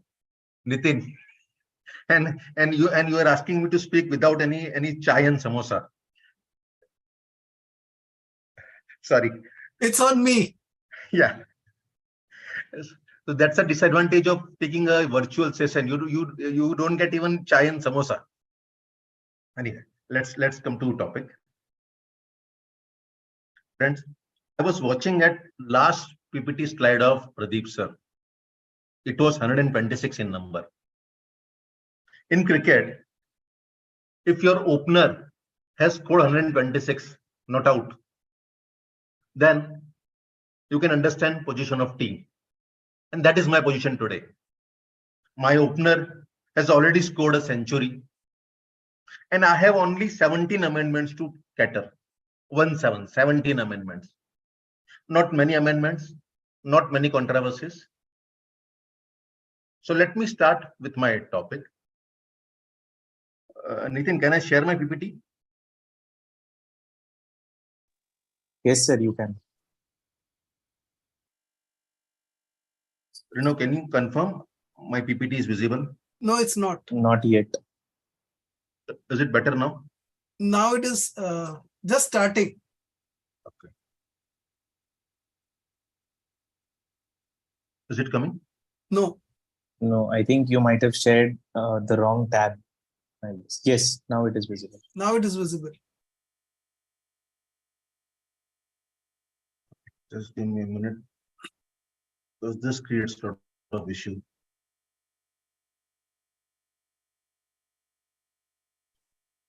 This.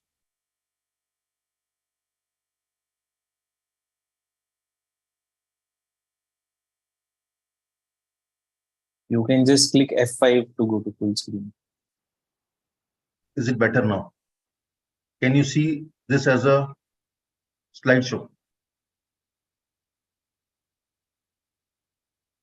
I'm moving my slide. Is it coming? No. It's coming. Yeah. Okay, fine.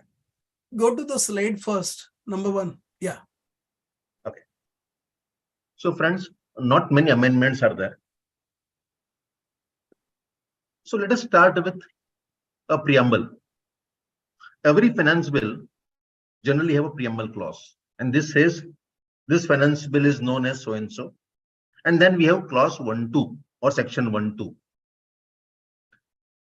Generally, section 1(2) reads like, save as otherwise provided in this act. And then there will be a clause A and clause B. This time, there is only clause A.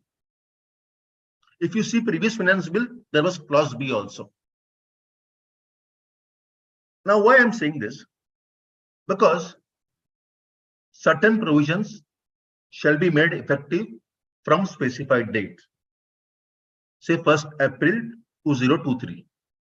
Certain amendments will be made applicable only after they are notified in Gazette. And third type of category, where amendments will be made applicable once Honorable President assents to Finance Act. So we have 3 different categories. First and third, presumed. Second category, that is clause B here. We can't presume unless it is specifically covered in finance bill. So when I was reading through finance bill,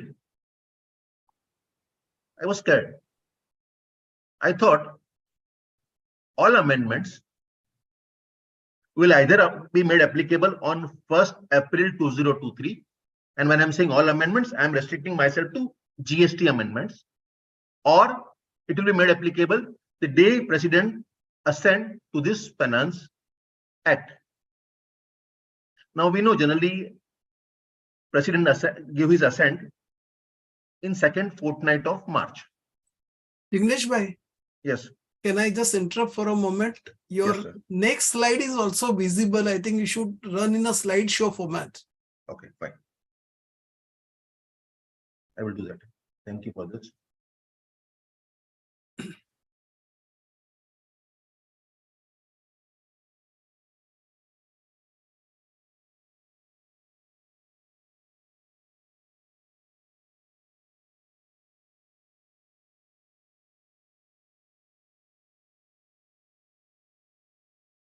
Okay. This is better now, Nitin. Now you can show only one slide. Nitin. It is showing one slide, but I think you run that slideshow from the top.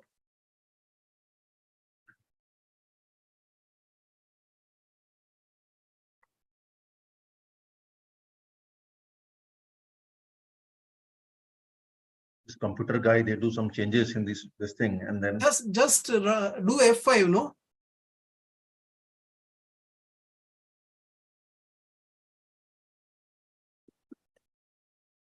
stop share, sharing.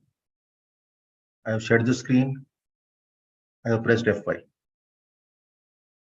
Is this okay now? No, it's not okay. I am clicking on slideshow. Yeah. I hope this is okay now. No, it's not showing the. It's showing the full. No. Check in display settings. No, because I believe this is under note mode. That's why this is a problem. Maybe.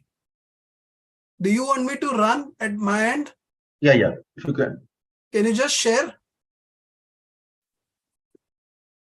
The email or On a WhatsApp, you can share.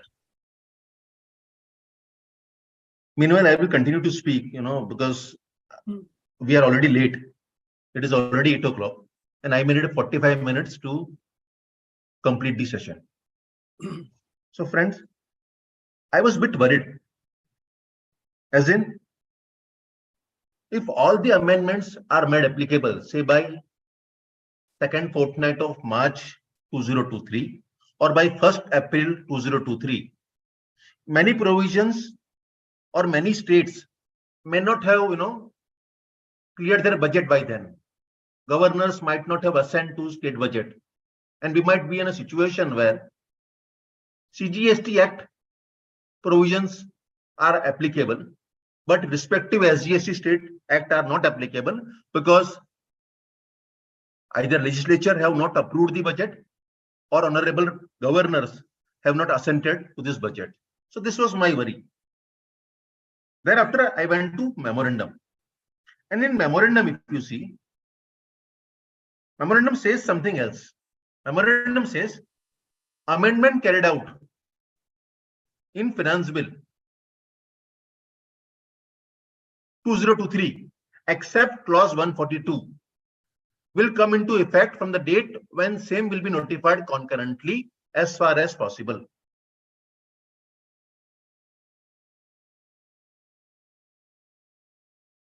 As far as clause 142 is concerned, it will be made applicable from 1st July 2017. That is retrospective amendment.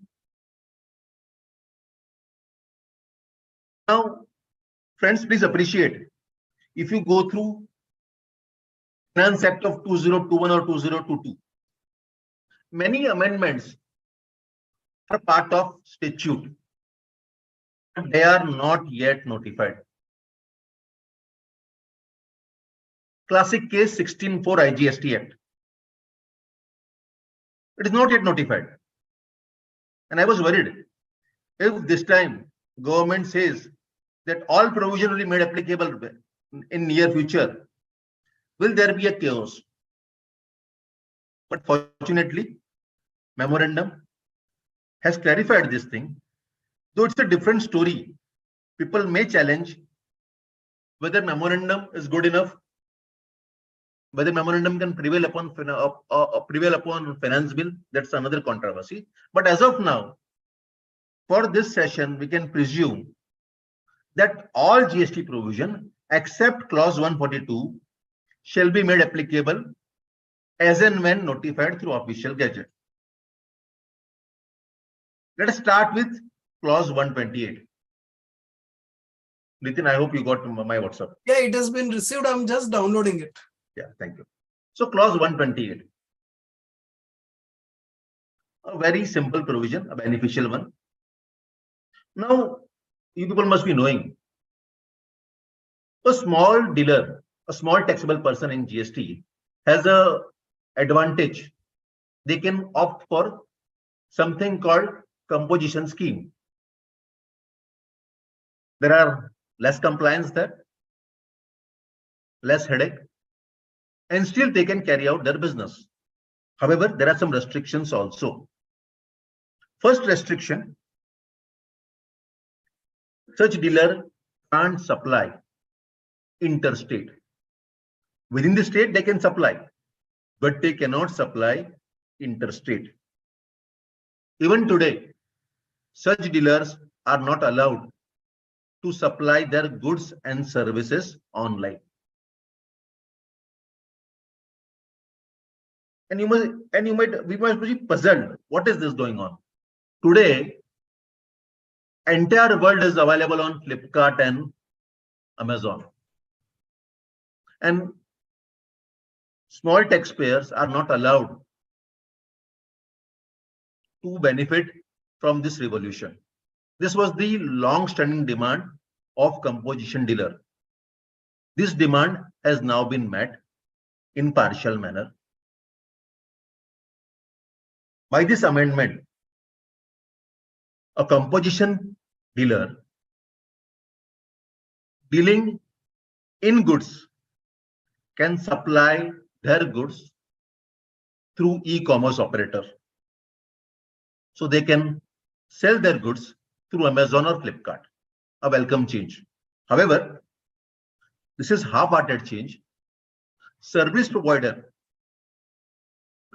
who is enjoying composition scheme under section 10(2)(a) still will not be able to render services through online. So welcome change, but something more could have been done.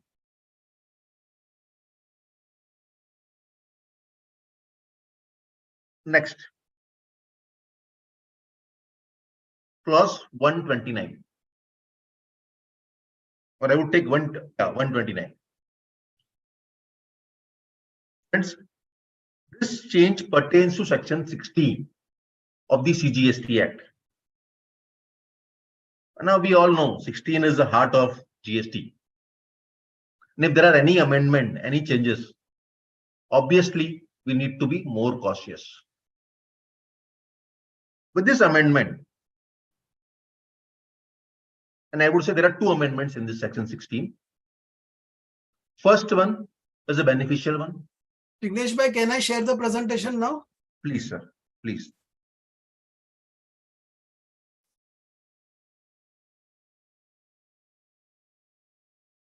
I have stopped sharing. Yeah. You can take over, sir. Yeah.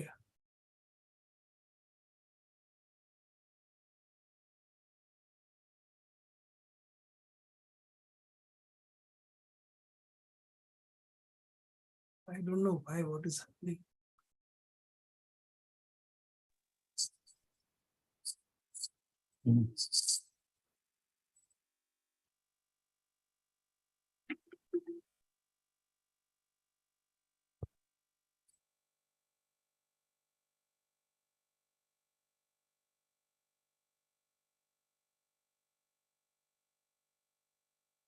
So something. Can you share the presentation with me as well? I will also try from my desktop. Nitin bhai, meanwhile I will continue to speak. This way. Yeah. I think it is visible, correct? You can see my screen. No, you redo it. I think there is some problem. I don't know why. What is the issue? So this new anyway. Let us not waste our time on this. Correct. Take it. Technology nuisance are there, but it is beneficial also. Fine. Let me. I have to take a fine. Is it visible now, Nitin? I hope. No, it's not. Now it is. Jignesh sir, just try and press F5 here to start the slideshow. Is it better? No, it is black right now. It takes time, Nitin. Yeah, take it. Okay, take. So clause 128 we have discussed. I have a question here. What if supplier is dealing in goods as well as service? Quite possible in today's world. A supplier might be, selling goods as well as services, and he might have opted for composition scheme. My understanding says, in that situation, composition dealer can still sell goods online, but he will not be allowed to render supply of services online. Otherwise, it will be automatic opt-out. On clause 129, section 16 of CGST Act, two important amendments. Friends, we all know if taxable person is availing ITC, then he is required to pay to the supplier for value of goods or services and GST thereon within 180 days from invoice date. For some reason, if there is a failure, if recipient could not pay to supplier within 180 days, then recipient is required to reverse ITC along with interest. Till now, such reversal was added to the output tax liability. I am reversing my ITC, but that portion will be added to my output tax liability. Mathematically, there is no change. I am paying same amount. Final figure remains same. But because of GSTR 1, 2, and 3 mechanism, till now, that reversal was added to my output tax liability. Now, this proviso has been amended. In case of failure, I will be required to pay back my ITC instead of addition to output tax liability. Everything remains same. For interest, now I will refer to section 50 subsection 3. Earlier, I might be referring to section 50 subsection 1. Interest rate are same in both the case now. But I will be eligible for certain concession. Concession as in, if I have availed ITC and I have not paid to my vendor within 180 days, those ITC still lying unutilized in my electronic credit ledger. Then, by virtue of section 50 subsection 3, if I have not utilized those ITC, then I will not be required to pay interest. So, in a way, I believe this is beneficial amendment. Though it looks like procedural amendment, but in many cases, taxpayer may be saved from interest consequences. When I was going through this Rule 37, I realized Rule 37 is already amended and Act will be amended as and when notified. So it's a reverse way around. We have seen reverse merger. This is the reverse amendment. Rules are already amended. Act will be amended subsequently. There is one more mysterious amendment in section 16. On your screen, I have put this amendment in a tabular form. Left-hand side is the present position. Right-hand side, amendment proposed. And as you can see, only 3 words are added. Otherwise, everything remains same. Payment made by him to the supplier. Praise to the supplier has been added. Otherwise, everything remains same. Now, what could be the intention for this amendment? Is it a simple one? If you see second proviso of section 16(2), it refers to supplier. If you go through Rule 37, it also refers to supplier. Whereas in third proviso, word to the supplier was missing. So one view could be that this cosmetic changes have been made in line with second proviso and Rule 37. That is one view. A devil view could be, since these words are added, there is something in the mind of legislature. And there might be some consequences due to this amendment. Does this mean payment made to third party will be hit by this amendment? If I'm making payment to third party instead of supplier, I will not be able to re-avail those ITC. What if there is a constructive payment? In accounting, constructive payment is very much allowed. Even our accounting standard permits constructive payment. So whether intention is to restrict such payments, to my understanding, or I would take a view that there should not be any attempt on the part of government to restrict such constructive payment. If we go by intention of proviso, intention is to make sure that supplier receives their due within a reasonable time so that they can discharge their GST liability. If they are not having sufficient funds, how can they pay their liability in time? That could be one of the reason for this provision. So whether I am making payment to supplier or someone else at the behest of supplier, actually supplier got the fund. And so I will take a view that this provision is more of a cosmetic one rather than some disguised amendment. However, other view is also possible. What if payments are made to IRP or RP in case of insolvency proceedings? So if supplier has filed for insolvency, IRP or RP has been appointed. In that situation, payments would be made to such professional rather than supplier. Whether such payment will be hit by this amendment? Again, I would take a view, considering provision of IBC as well as intention behind section 16(2), second and third proviso, I will take a view that such payment may not be hit by this amendment. But again, with a rider, different view is quite possible. I'm on clause 130.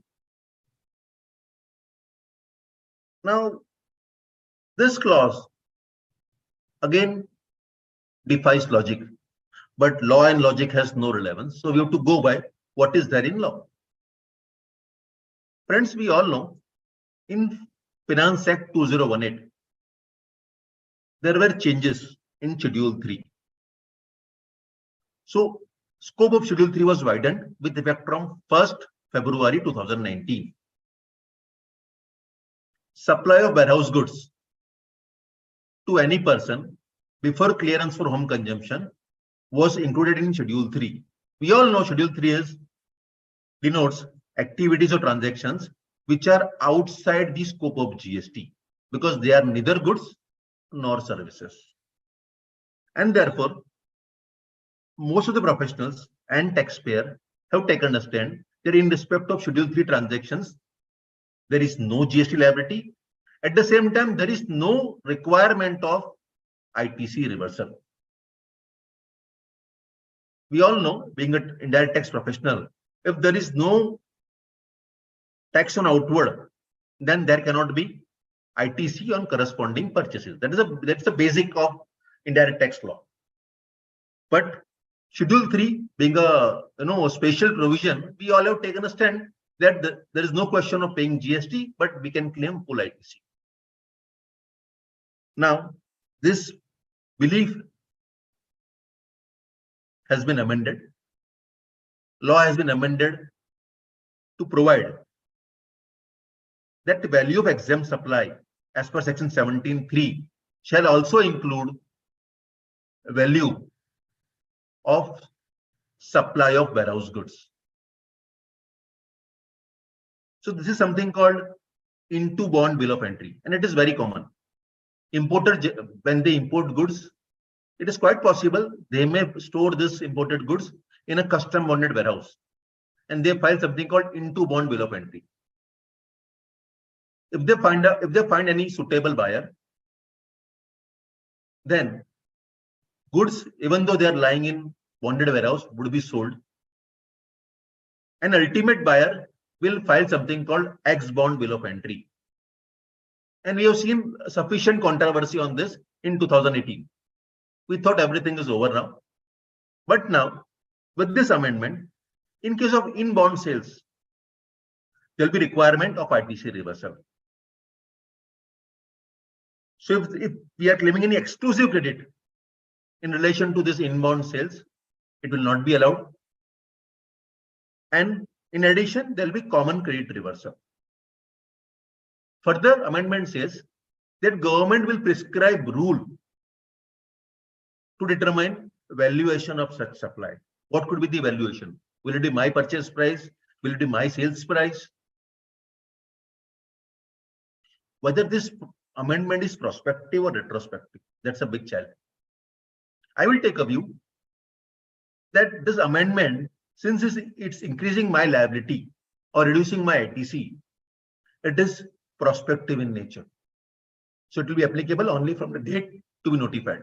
However, nothing stops department from taking a counter review. Expect SCN in that situation. My biggest fear, what will happen for transactions between 1st Feb 2019 to 31st January 2023? Many professionals have given advice. Now, do we need to revisit those advices? Should we ask taxpayer to reverse ITC? Will there be interest consequences? Will there be penalty?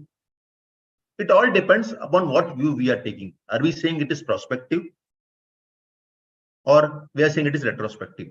If it is retrospective, then definitely tax and interest liability can arise. Taxpayer will be saved from penalty provision.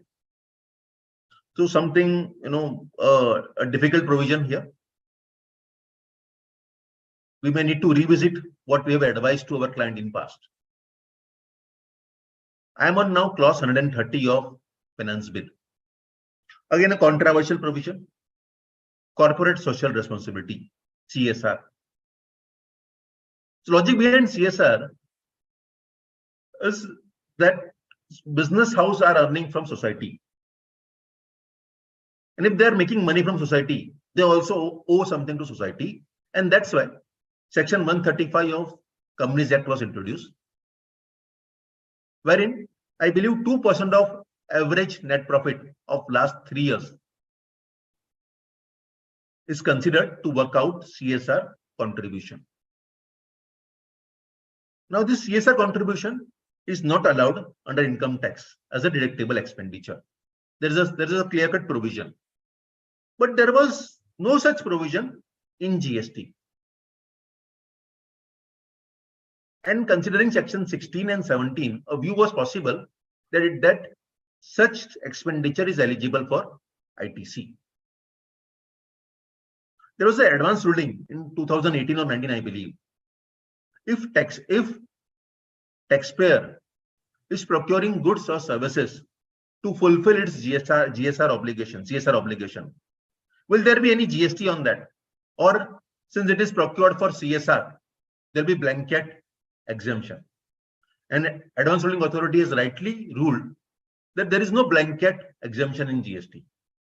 If you are procuring any goods or services, if it is taxable, applicable tax needs to be paid. So now next question, if as a corporate, I am required to pay input tax on input services and inputs, am I eligible for ITC? And here we have different rulings, diverse rulings, I would say. Sestat Mumbai and SL Polypack has said, it is in service tax era decision, that Sanvet credit is eligible. However, we have ruling from Polycap, then NALCO and Dwarikesh, where authority has said that there is no question of any ITC on CSR expenditure. We have recent ruling from Gujarat Advance Ruling Authority, where authority has said that ITC is eligible.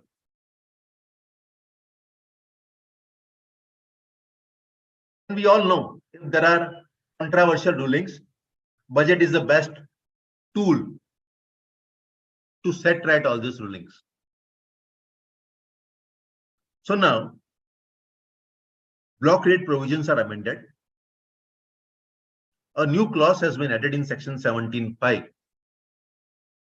This clause reads, goods or services or both received by a taxable person which are used or intended to be used for activities relating to his obligation under CSR will form part of block credits.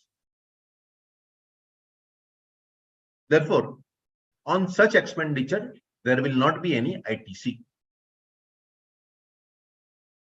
Once again, I would take a view that this amendment is prospective because it reduces my ITC, and government cannot take away my ITC without any prior intimation. I should have been put to notice, which was not done. So that is my view. But expect controversy here.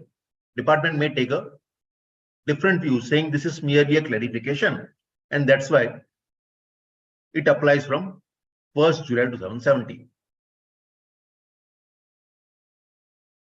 There are a few more controversies here. Take an example. As per working, I was required to spend, say, 1 crore and 18 lakh rupees. Figures are hypothetical. Just for clarification, for example purpose, I am taking, as per section 135, my liability to contribute was 1 crore 18 lakh rupees. Now, with this amendment,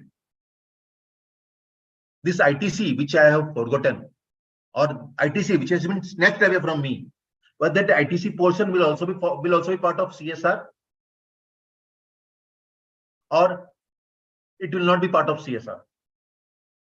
Though I know this can be clarified only by MCA and not by CBIC. But will there be a triple jeopardy? I will not be getting income tax benefit. I will not be getting GST ITC. And still MCA will say, sorry, this is tax, this is not expenditure. Quite possible. Such controversy is likely. And provisions of CSR are very strict. Directors also can be held responsible. They can be penalized.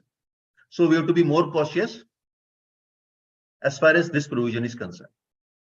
Many times, corporates contribute voluntarily.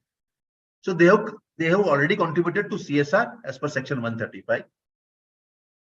In addition, they want to contribute. Whether such voluntary contribution will be hit by section 135? Can we say it is related to obligation under section 135? My answer is no. If something is voluntary, then it is outside the scope of 135 of the Companies Act. So whether in that situation, am I eligible for ITC? I would again take a view, ITC is eligible, but again expect a controversy here. Department can say, this is voluntary contribution. It has got nothing to do with your business. You are out of 16.1, forgot 17.5. That view is still possible.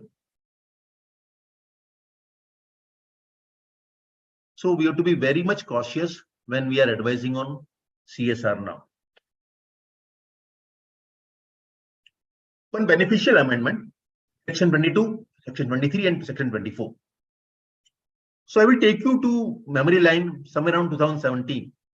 In every WhatsApp group relating to GST, there was a controversy. Humse badkar kaun? Section 22, 23 or 24. Section 22 talks about threshold for registration, 20 lakh, 40 lakh. Section 23 provides exemption from GST registration requirement. And section 24 talks about compulsory registration in certain situations. Now, who will prevail over other? That is a controversy. Fortunately, government has clarified that section 23 will override section 22 as well as section 24. Further, this amendment is retrospective from 1st July 2017. Is it a good provision? Answer yes. Will there be controversy? Answer is yes, very much. There will be a lot of controversy here now. Let's take one simple example. Assume there is a partnership firm called XYZ, and that firm is dealing only in trading of exempted goods, exclusively in trading of exempted goods, no mixture. Whether such firm should now take GST registration if they are availing any legal service from an advocate. So we know legal service falls under RCM provision, and if we are availing any supply on which RCM is applicable, then by virtue of section 24, registration is mandatory. So till now, people were taking varied position on this matter. Majority were of the view that Section 23 should override Section 24. Now, government has also concurred with this view. But biggest question, in this transaction, a legal service, which is a taxable service, has been availed and no one is going to pay tax. Advocate firm, they will say, sorry, we are under reverse charge, so recipient should pay tax. XYZ will say, sorry, I will not pay tax because I don't need any registration. Without registration, how do I pay tax? That's a controversy here. And department can take view which may hurt either recipient or supplier. In this situation, mostly to supplier. Ideally, I feel notification number 12 should be amended, and a specific exemption should be given to cover such situations, so there is no controversy in future. Otherwise, expect some controversy on this matter. After this amendment, if we read Section 22, 23, and 24, Section 22 is at the bottom, then 24, and then 23. It means Section 24 will override 22, but Section 23 will override both these sections. If your client is covered under Section 23, then notwithstanding your liability under Section 22 and 24, that client did not take GST registration. It's a good move. Controversy which was there is now clarified, but some new controversy has been created. I expect there will be some amendment on this or some clarification on this. Clause 132 to 135 of Finance Bill. Now, friends, today, virtually there is no restriction on late filing of GSTR 1 or 3B or 99C. Of course, there is late fee. Of course, there could be interest consequences. But supplier can very well file their return. It's a different story. There might be applicability of Section 16(4) in this situation. But still, supplier can file their returns. Now, with this amendment, upper cap of 3 years has been prescribed from the respective due date of GSTR 1, 3B, 9 or TCS return. After this due date and 3 years thereafter, taxpayers shall not be allowed to file such return. आप file नहीं कर पाओगे. Might be they may block your tab. GSTR उनका tab शायद open ही नहीं होगा after this 3 years. However, escape route is given. This period of 3 years can be extended further on the recommendation of GST Council. This is more like an enabling provision. Is it good, bad? I would say certainly it will bring finality to the situation. Every now and then I did not check my GSTR 2. Kya hua hai?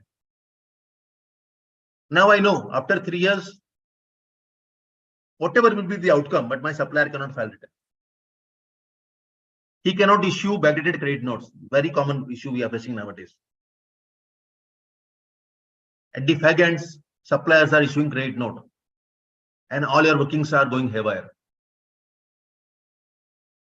Otherwise, also this amendment looks positive to me because this GSTR 9 specifically.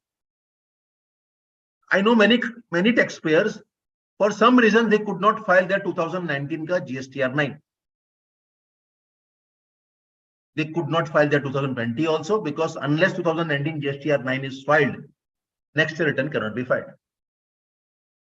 And penalty 200 rupees per day without any. That upper cap is only 0.25% of annual turnover. A very, very huge, I would say 0.25 is too high. So taxpayer will have to pay a huge late fee. And if they don't pay the late fee, their subsequent returns will also be held up. And there will be cumulative effect. 2019, 200 rupees per day, 2020, 200 rupees per day, 21, 22, and so on. I believe it is well-intended provision, but they could have reduced cap on late fees, like it has been done in GSTR 1 and 3B. But for the annual return, 0.25% of annual turnover, it is linked to turnover. And that's why in many cases, this amount comes to a huge figure. So intention of government is very, very noble. They want to ensure that people file their return in time. Black ships are punished, but something more could have been done. Nitin, my screen is visible, correct? Yes, Jignesh. Yeah. Visible. Yeah, thank you. Section 54, the refund. Changes are there, but again, cosmetic one. So friends, we all know when GST was introduced, we had a story of GSTR 1, 2, 3, 1A, 2A. Correct? A football game was about to be played, but was abandoned by a referee. And then that game never took off and ultimately abandoned. So we had something called Section 42, provisional credit. And whatever credits we were claiming in GSTR 3B was provisional unless GSTR 2 and 3 is filed. Government realized that they've removed 2 and 3. So in 2022 Finance Act, concept of provisional ITC was removed. However, this concept was still there in Section 54. By this amendment, this redundant reference in Section 54 is removed. I don't think this is a major change or it will affect someone. I would say inconsequential amendment. I'm on clause 137 of Finance Bill. Friends, we all know Section 56 talks about interest to the refund claimant in case there is delay in sanctioning of refund. So law prescribes time limit of 60 days. If within 60 days refund is not sanctioned, then officer is duty bound to also sanction interest in the same order. There is no requirement of any separate order. In the same order, he can also grant interest. I have yet to see any order where interest is granted. With this amendment, government has assumed power to prescribe manner of computing such interest. Further, government can prescribe conditions and restrictions for granting this interest. Only future can tell whether this is beneficial provision or government will put unreasonable restriction and thereby scuttle right of claiming interest. We cannot predict anything right now. But my understanding says if powers are given to government, generally it is utilized in the favor of revenue than to taxpayer. Still, I am keeping my hopes alive. I presume government will come out with some sensible mechanism whereby claimant, in case of delay, will get automatic interest without much conditions to be complied with. I'm on clause 138 now. Friends, before I speak about clause 138, let me take you through some relevant provision. So you know, Swadeshi Jagran Manch, CAT, they were always arguing that this online or this online websites, they are creating unfair competition.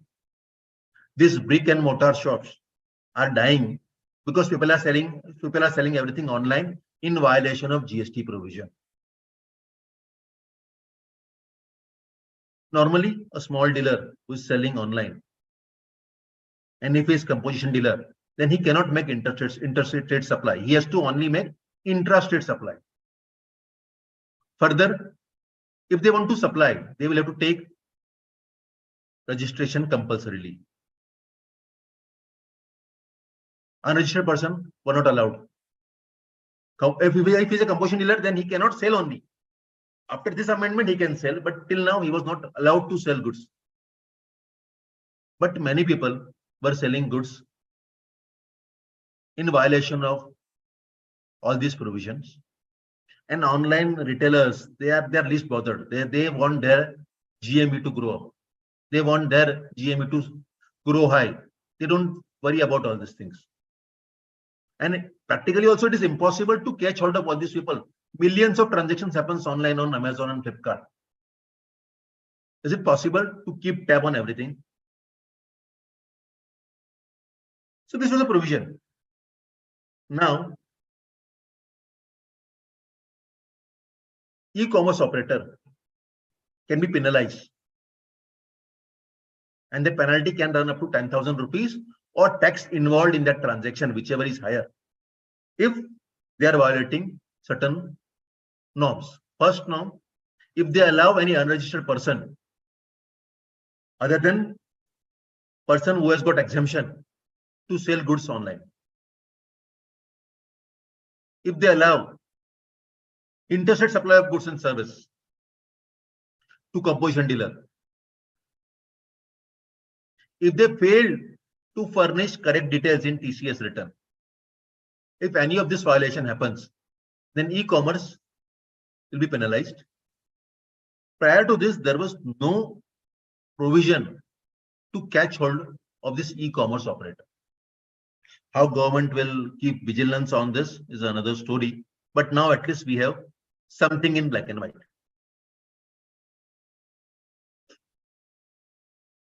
Decriminalization of certain offenses. I was just thinking, in Companies Act also, when Act was new, provisions were very stiff. Then slowly provisions were watered down. Now I guess same cycle will happen in GST. Initially provisions were very stiff. Now government has realized that section 132 or for that matter even 122 will kill spirit of entrepreneurship. You cannot prosecute each and every guy. So with that understanding, government has started the process of decriminalization of certain offenses. It is just a beginning. Much more could have been done, but let's welcome this beginning. So now, few violations are no longer considered as offense.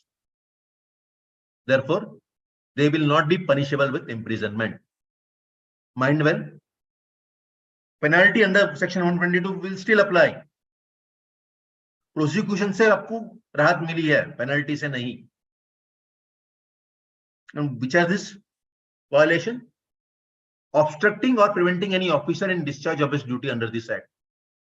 Tampering with or destroying any material evidence or document. Failure to supply any information which is required to supply. And fourth one, attempting to commit or abetting any of above offenses. For all this, still there is a penalty, but there will not be any imprisonment. So welcome change. Further, government has understood that this prosecution will not bring any amount to their kitty. It is like jail bharo andolan, and after 60 days or 90 days, culprit gets bail and they roam freely. Better, government thought that let us only catch serious offenders. So with this, threshold limit for launching prosecution has been increased.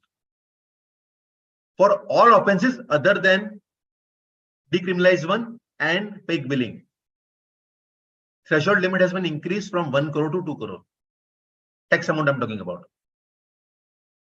Whereas for fake billing, threshold remains same, 1 crore. There is no change.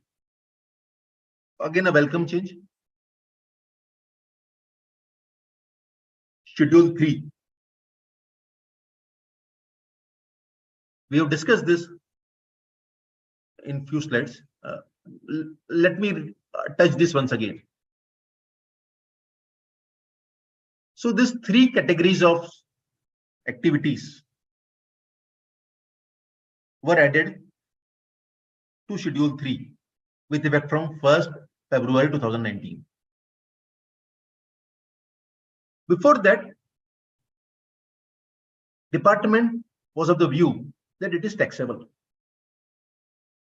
In fact, I have seen many SOCOs notice on this issue for period up to 31st January 2019.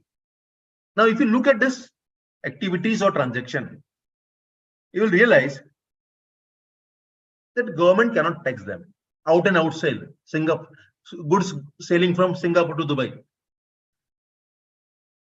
Custom bonded warehouse goods are supplied. High seas supply. All this has no nexus to Indian territory as such. And it was giving a view that government is using extraterritorial jurisdiction to tax such transaction. This was disputed from day one. Professionals were shouting on the rooftop saying that government cannot tax this transaction. And department was issuing SOCOs notices. Now, government has clarified that this amendment of 2018 was deemed as made applicable from 1st July 2017. So from day one, all these transactions are outside the scope of GST provision, GST law. A good provision as such. However, government has said if some taxpayer has paid tax, then for such payment, no refund will be granted. जिसने पे कर दिया वो भूल जाओ और जिसने litigation किया, he will be happy. Now there are controversies here.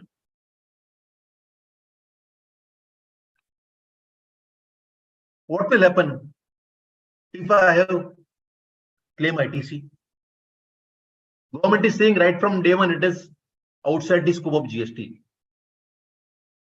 I have paid tax, that will not be refunded. But will I be eligible for ITC? Government is mum. My understanding says if government is collecting tax, then they cannot refuse ITC. But again, common sense may not be appreciated by department and they may challenge this. 4 SOCOs notices issued for the period up to 31st January 2019. This amendment is welcome one. You can just once this section is notified, you can just reply to drop the SOCOs notice. Can there be interest consequences? There are judgments which says even for retrospective amendment there can be interest consequences. However, I believe there cannot be any penalty. My understanding says for this amendment, government will not get a big chunk of tax. Why to create unnecessary confusion and litigation? But legislature has different view here. I believe some clarification will be issued by CBIC to die down this litigations. Compounding of offense. So we all know compounding of offense is like, Ganga mein snan kar lena. All our sins will be purified. However, there are restrictions when you go for compounding. First restriction says, for fake invoicing, compounding is not allowed. आप paper trade का धंधा करके compounding नहीं कर पाओगे. That is what amendment says. A welcome clarification. Ideally, if person is getting into all this wrong trade, then he should not be allowed to escort free. So it's a good provision. Offenses which are decriminalized are not an offense only. So for those offense also compounding cannot be done. Further, government has reduced compounding amount, that is called compounding fee. We will see in subsequent slide, cap on this compounding fee has been reduced. Further, government has prescribed 2 more offences for which compounding is allowed only once in a lifetime of that person. आप बार बार compounding नहीं कर पाओगे, बार बार मिच्छामिदुक्कड़म allow नहीं होगा. मिच्छामिदुक्कड़म is allowed only once in a lifetime, and these 2 offences are knowingly dealing in goods that are liable for confiscation, knowingly dealing in services that are supplied in contravention of law. For these 2 offences, only once in lifetime compounding will be allowed. This compounding fee, which was 10,000 or 50% of tax involved, minimum amount, has been now capped at 25%. Maximum amount earlier was 30,000 or 150% of tax involved, whichever is higher. Now it is brought down to 100% of tax involved. So government in a way is encouraging people to come forward and avoid litigation.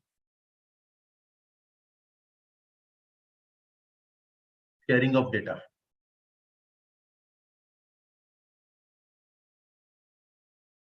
A new section has been introduced, section 158A. A concept of consent-based sharing of information it speaks about. I was just wondering, in GST these provisions are there, but since ages government is exchanging data, we have seen service tax scrutiny based on income tax details, TDS details. So why this consent-based concept now? Is it because of data privacy bill?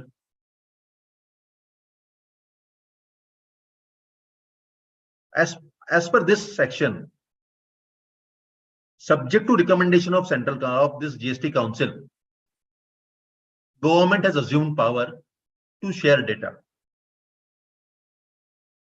Now, to whom data will be shared? That's a question. So, section says sharing may be happen with notified systems. So, what could be this notified system? It could be income tax, RBI, DGFT, so on and so forth. Government can notify.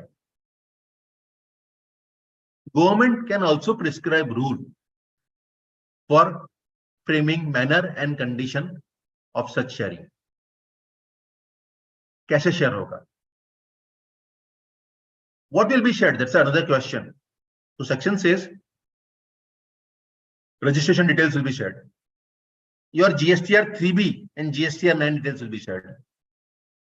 GSTR 1 details will be shared. E-bills, e-invoicing, and any other details as may be prescribed will be shared by government to the notified systems. However, consent of the taxpayer and his supplier in case of purchases will be taken. Only time will tell how consent will be taken, what could be the manner and condition. Till now, I was okay with this because government anyway was sharing this information in past also. And our taxpayer are very well aware about all these things. I was perturbed when I saw this last para. No action shall lie against central government or the common portal with respect to any liability arising consequent to information shared. अगर कुछ भी liability आई तो उसकी जवाबदारी portal की या government की नहीं. Whether government being a sovereign authority is right in prescribing such provisions.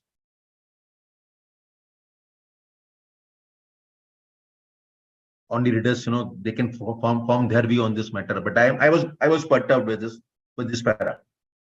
Let's move on. If you ask me honestly, the provision related to OIDAR and subsequent provision related to NTOR, these are the key amendment in the entire budget provision. Friends, this OIDAR, those who were practicing in service tax, they know this provision very well. They might have burned their fingers if my memory serves me right, OIDAR was introduced way back in 2001. At that point in time, nobody was understanding what is OIDAR. आज से 21 साल पहले, 22 साल पहले. And when this provision was introduced, there was a TRU clarifying ambit of this provision, this levy. And this clarification, which was given 22 years ago, has now been modified by way of amendment. So on your left-hand side, old provision, right-hand side, proposed amendment. What are the changes? You can see certain text is highlighted in red and scored out. So this text has been removed now. And this text reads, essentially automated and involving minimum human intervention. This has been removed. So your Naukri.com, it's OIDAR. Because we retrieve information online, and this process is entirely automated. It involves minimum human intervention. We just have to click some button and we get information. And for ages, we were believing that if process is not automated, or if there is a lot of human intervention, then it is not OIDAR. We have many favorable judgments on this topic, on this point. Government felt that this concept is a little bit vague, and that's why they have removed this condition now. So what could be the impact? After this amendment, there is only one condition. If that condition is fulfilled, then supplier will fall within the clutches of OIDAR. And that condition is very simple. There should be information technology or internet or such network. And without such technology or network, it is impossible to render service. If this condition is fulfilled, then it is OIDAR. Otherwise, it is not an OIDAR. Friends, you may feel government has just removed some text from the provision. It's fine. Now let me take you through section 14(1) of IGST Act. In case of OIDAR, who is sitting outside India, who will pay GST? Answer, OIDAR. They will take compulsory registration under section 24.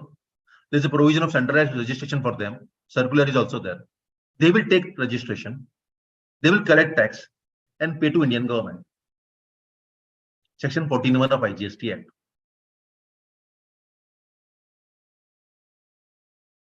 Further, let me take you through section 7 of CGST Act, supply provision. Import of service for consideration, whether or not for business purpose, is a supply. Business nexus is not relevant. Import of goods, anyway, we pay tax, custom duty and IGST. Therefore, if there is import of service, irrespective of end use, good chance RCM provision will apply, and recipient may also have to pay in cash. These are the related changes. These are the related provisions.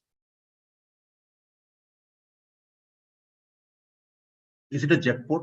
Whether this small deletion, is it jackpot for government? I see all youngsters, they are using mobile, and in their mobile, they have a lot of applications. They download many things.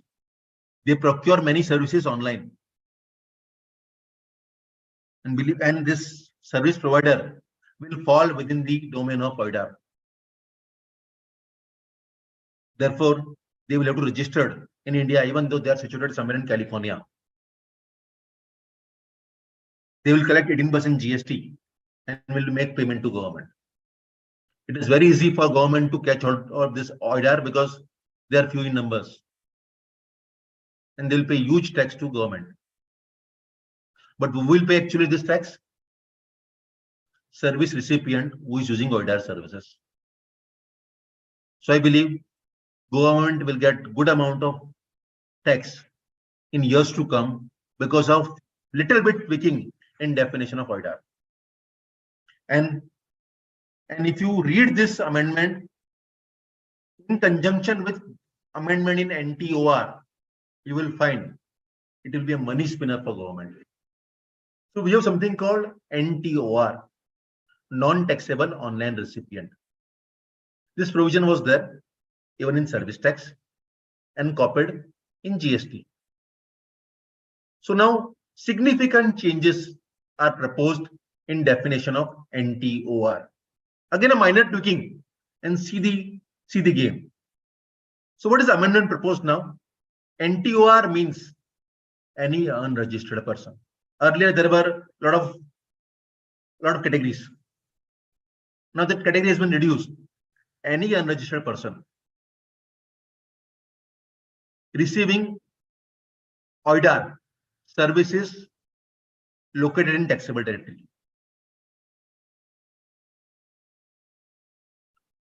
If you see present position, there was the end use condition. If these OIDAR services are in relation to any person other than commerce, industry, or any other business or profession, then only it was coming under NTOR. Now that end use has been removed. Further, it is clarified that unregistered person will also include person who has taken registration as only for the purpose of section 24 subclause 6. That is government entities who have taken registration only for the purpose of deducting TDS. They are also falling under NTOR.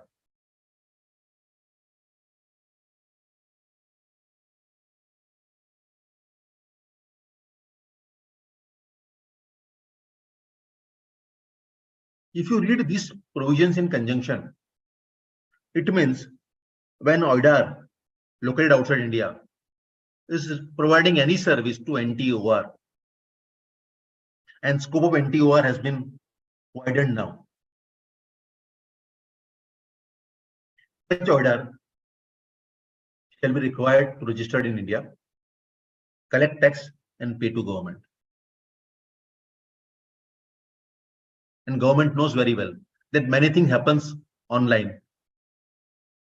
Government cannot catch all these small people. So they're catching big fish and collecting big amount. Friends, if you are advising any of your client who are situated abroad and providing OIDAR services or akin to OIDAR services after this amendment, you may have to retest your view on this topic. Quite possible your client may fall within the definition of OIDAR, and they may be required to take registration and thereafter collect tax and pay to government of India. A major change, I would say. I hope government will give sufficient time before this amendment is notified, because it involves significant IT changes or information technology. The system should be good enough to handle this situation. Otherwise, believe me, there will be a violation. Let's hope for the best.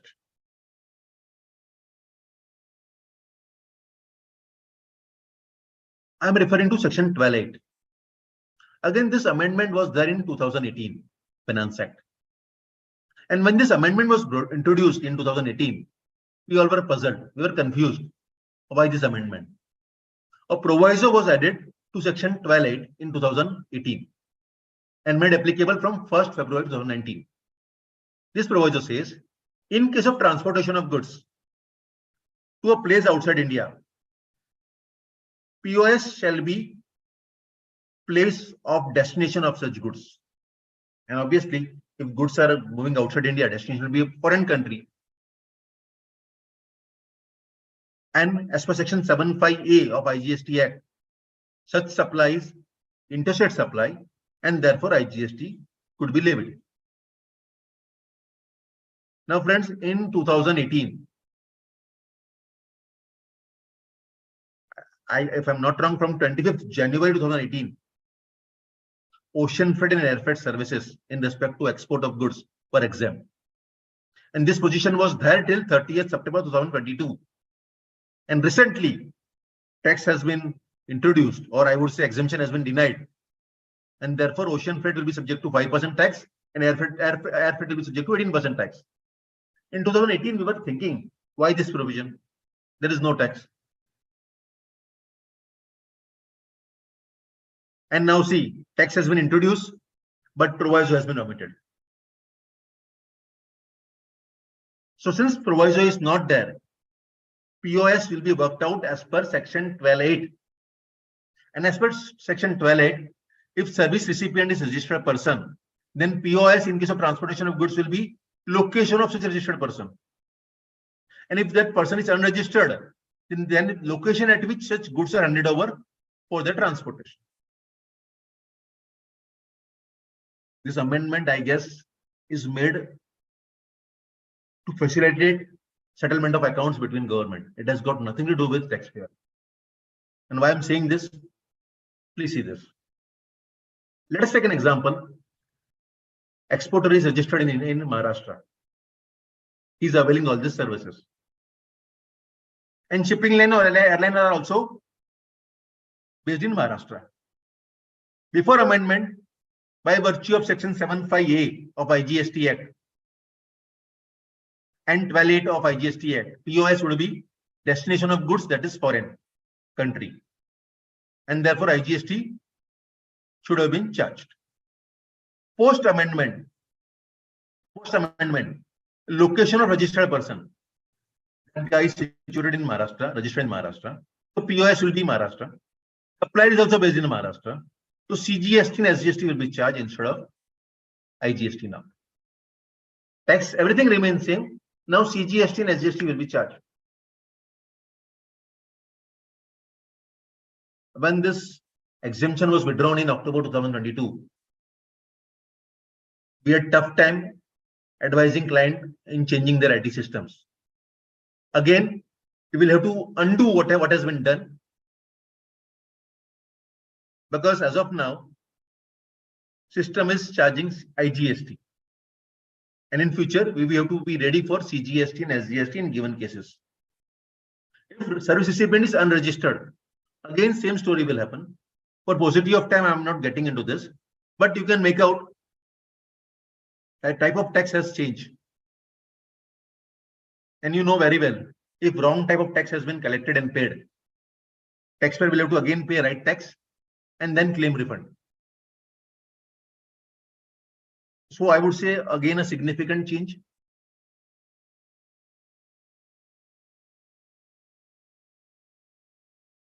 People were expecting some amnesty. I could not find anything, any comment on amnesty. And rightly so, because GST Council is supreme in all this matter. All these matters are being considered at GST Council level right now. And that's why silence is golden. Let's hope when they meet next on 18 February, there will be some beneficial amnesty scheme so that issues of 1718 and 1819 can be taken care. But till then, let's hope for the best. Thank you once again for this patience hearing. And as I said, 30 slides and my task was limited. Thank you, friends. Thank you. Nitin, you may take over, please.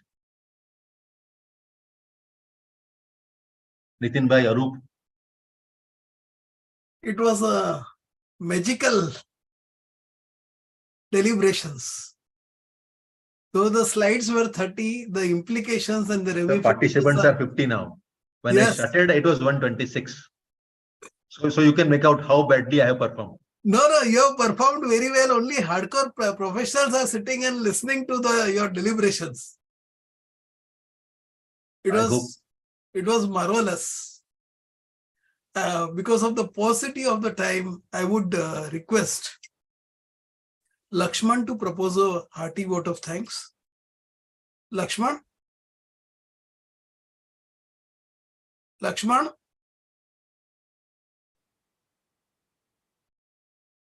Yes, sir. Yes. please do the needful.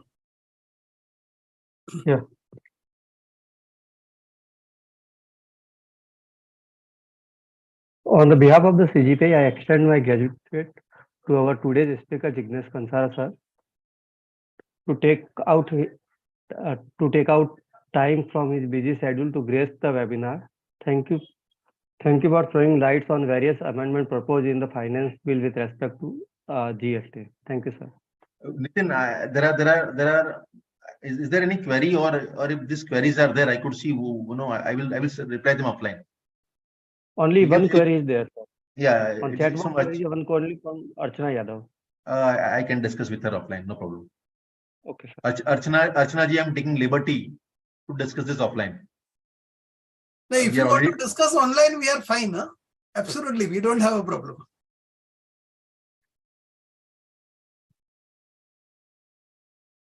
Archana ji is saying, can I supply partake another character? I believe can supply partake another character in same transaction. Here, for instance, activity transactions which shall not be treated as supply of goods or service, now becoming exempt transaction. Please guide. So, madam is on the query whether amendment in section 17(3) is it correct? Now, see, I am very clear. Those activity or transaction cannot be taxed, and government has rightly clarified that they cannot be taxed from 1st July 2017. So to that extent, it's a welcome change and nobody should question this. Now what government has done very smartly, that we will not be giving you ITC for such supply. Now, madam, if you go through judgments, courts have consistently held that ITC is a benefit granted by government, and therefore government has every right to prescribe conditions for availment of such ITC. If government in their wisdom has said that in respect of few supply, ITC would not be eligible, I think taxpayer has only one choice: to challenge such provision in the jurisdiction. Otherwise, I see no negativity on this thing. I don't think there will be huge tax impact in the hands of taxpayer also. Of course, there will be a lot of compliance issue. There might be some litigation. In service tax era also, common credit working was a most difficult thing. 6.3 and subsequently 6.3a was introduced. So these are challenges. But I believe government has right to prescribe conditions for availment of ITC. And unless courts struck down such provision or water down such provision, taxpayer has no remedy. Archana madam, I believe I have replied your query. Can I extend this query for a moment? Yeah, please, sir. Please.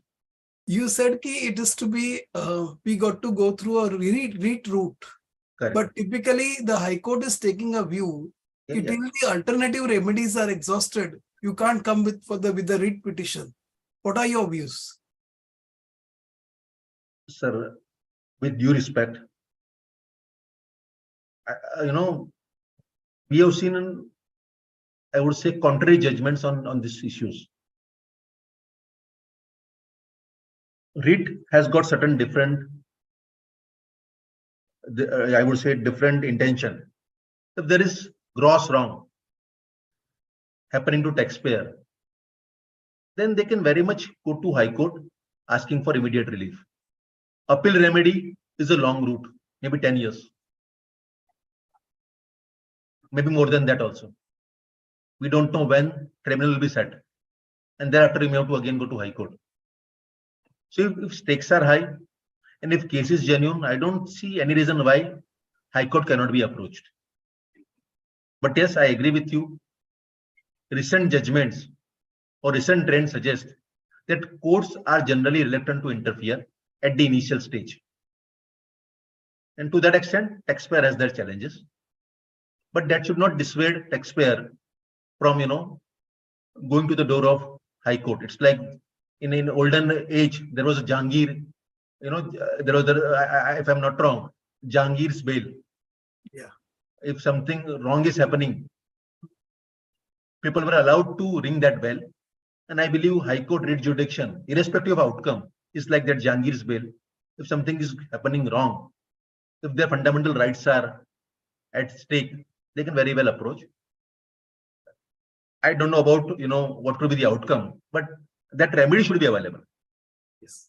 I Thank you. endorse that particular view. Yeah. Thank you. Thank you, Nitin. Thanks. With this, we conclude the session. Jignesh bhai, we really enjoyed every word of your deliberations with the posers, and it was an eye-opening for all of us. Thanks a lot. Thank you, Nitin, for this opportunity. Yes. Thank you, CGPI. Yeah. Thank you, Maharashtra Chambers. Thank you, audience. Thank you. Yeah. I'm Thank you. leaving now. Okay. Thank you.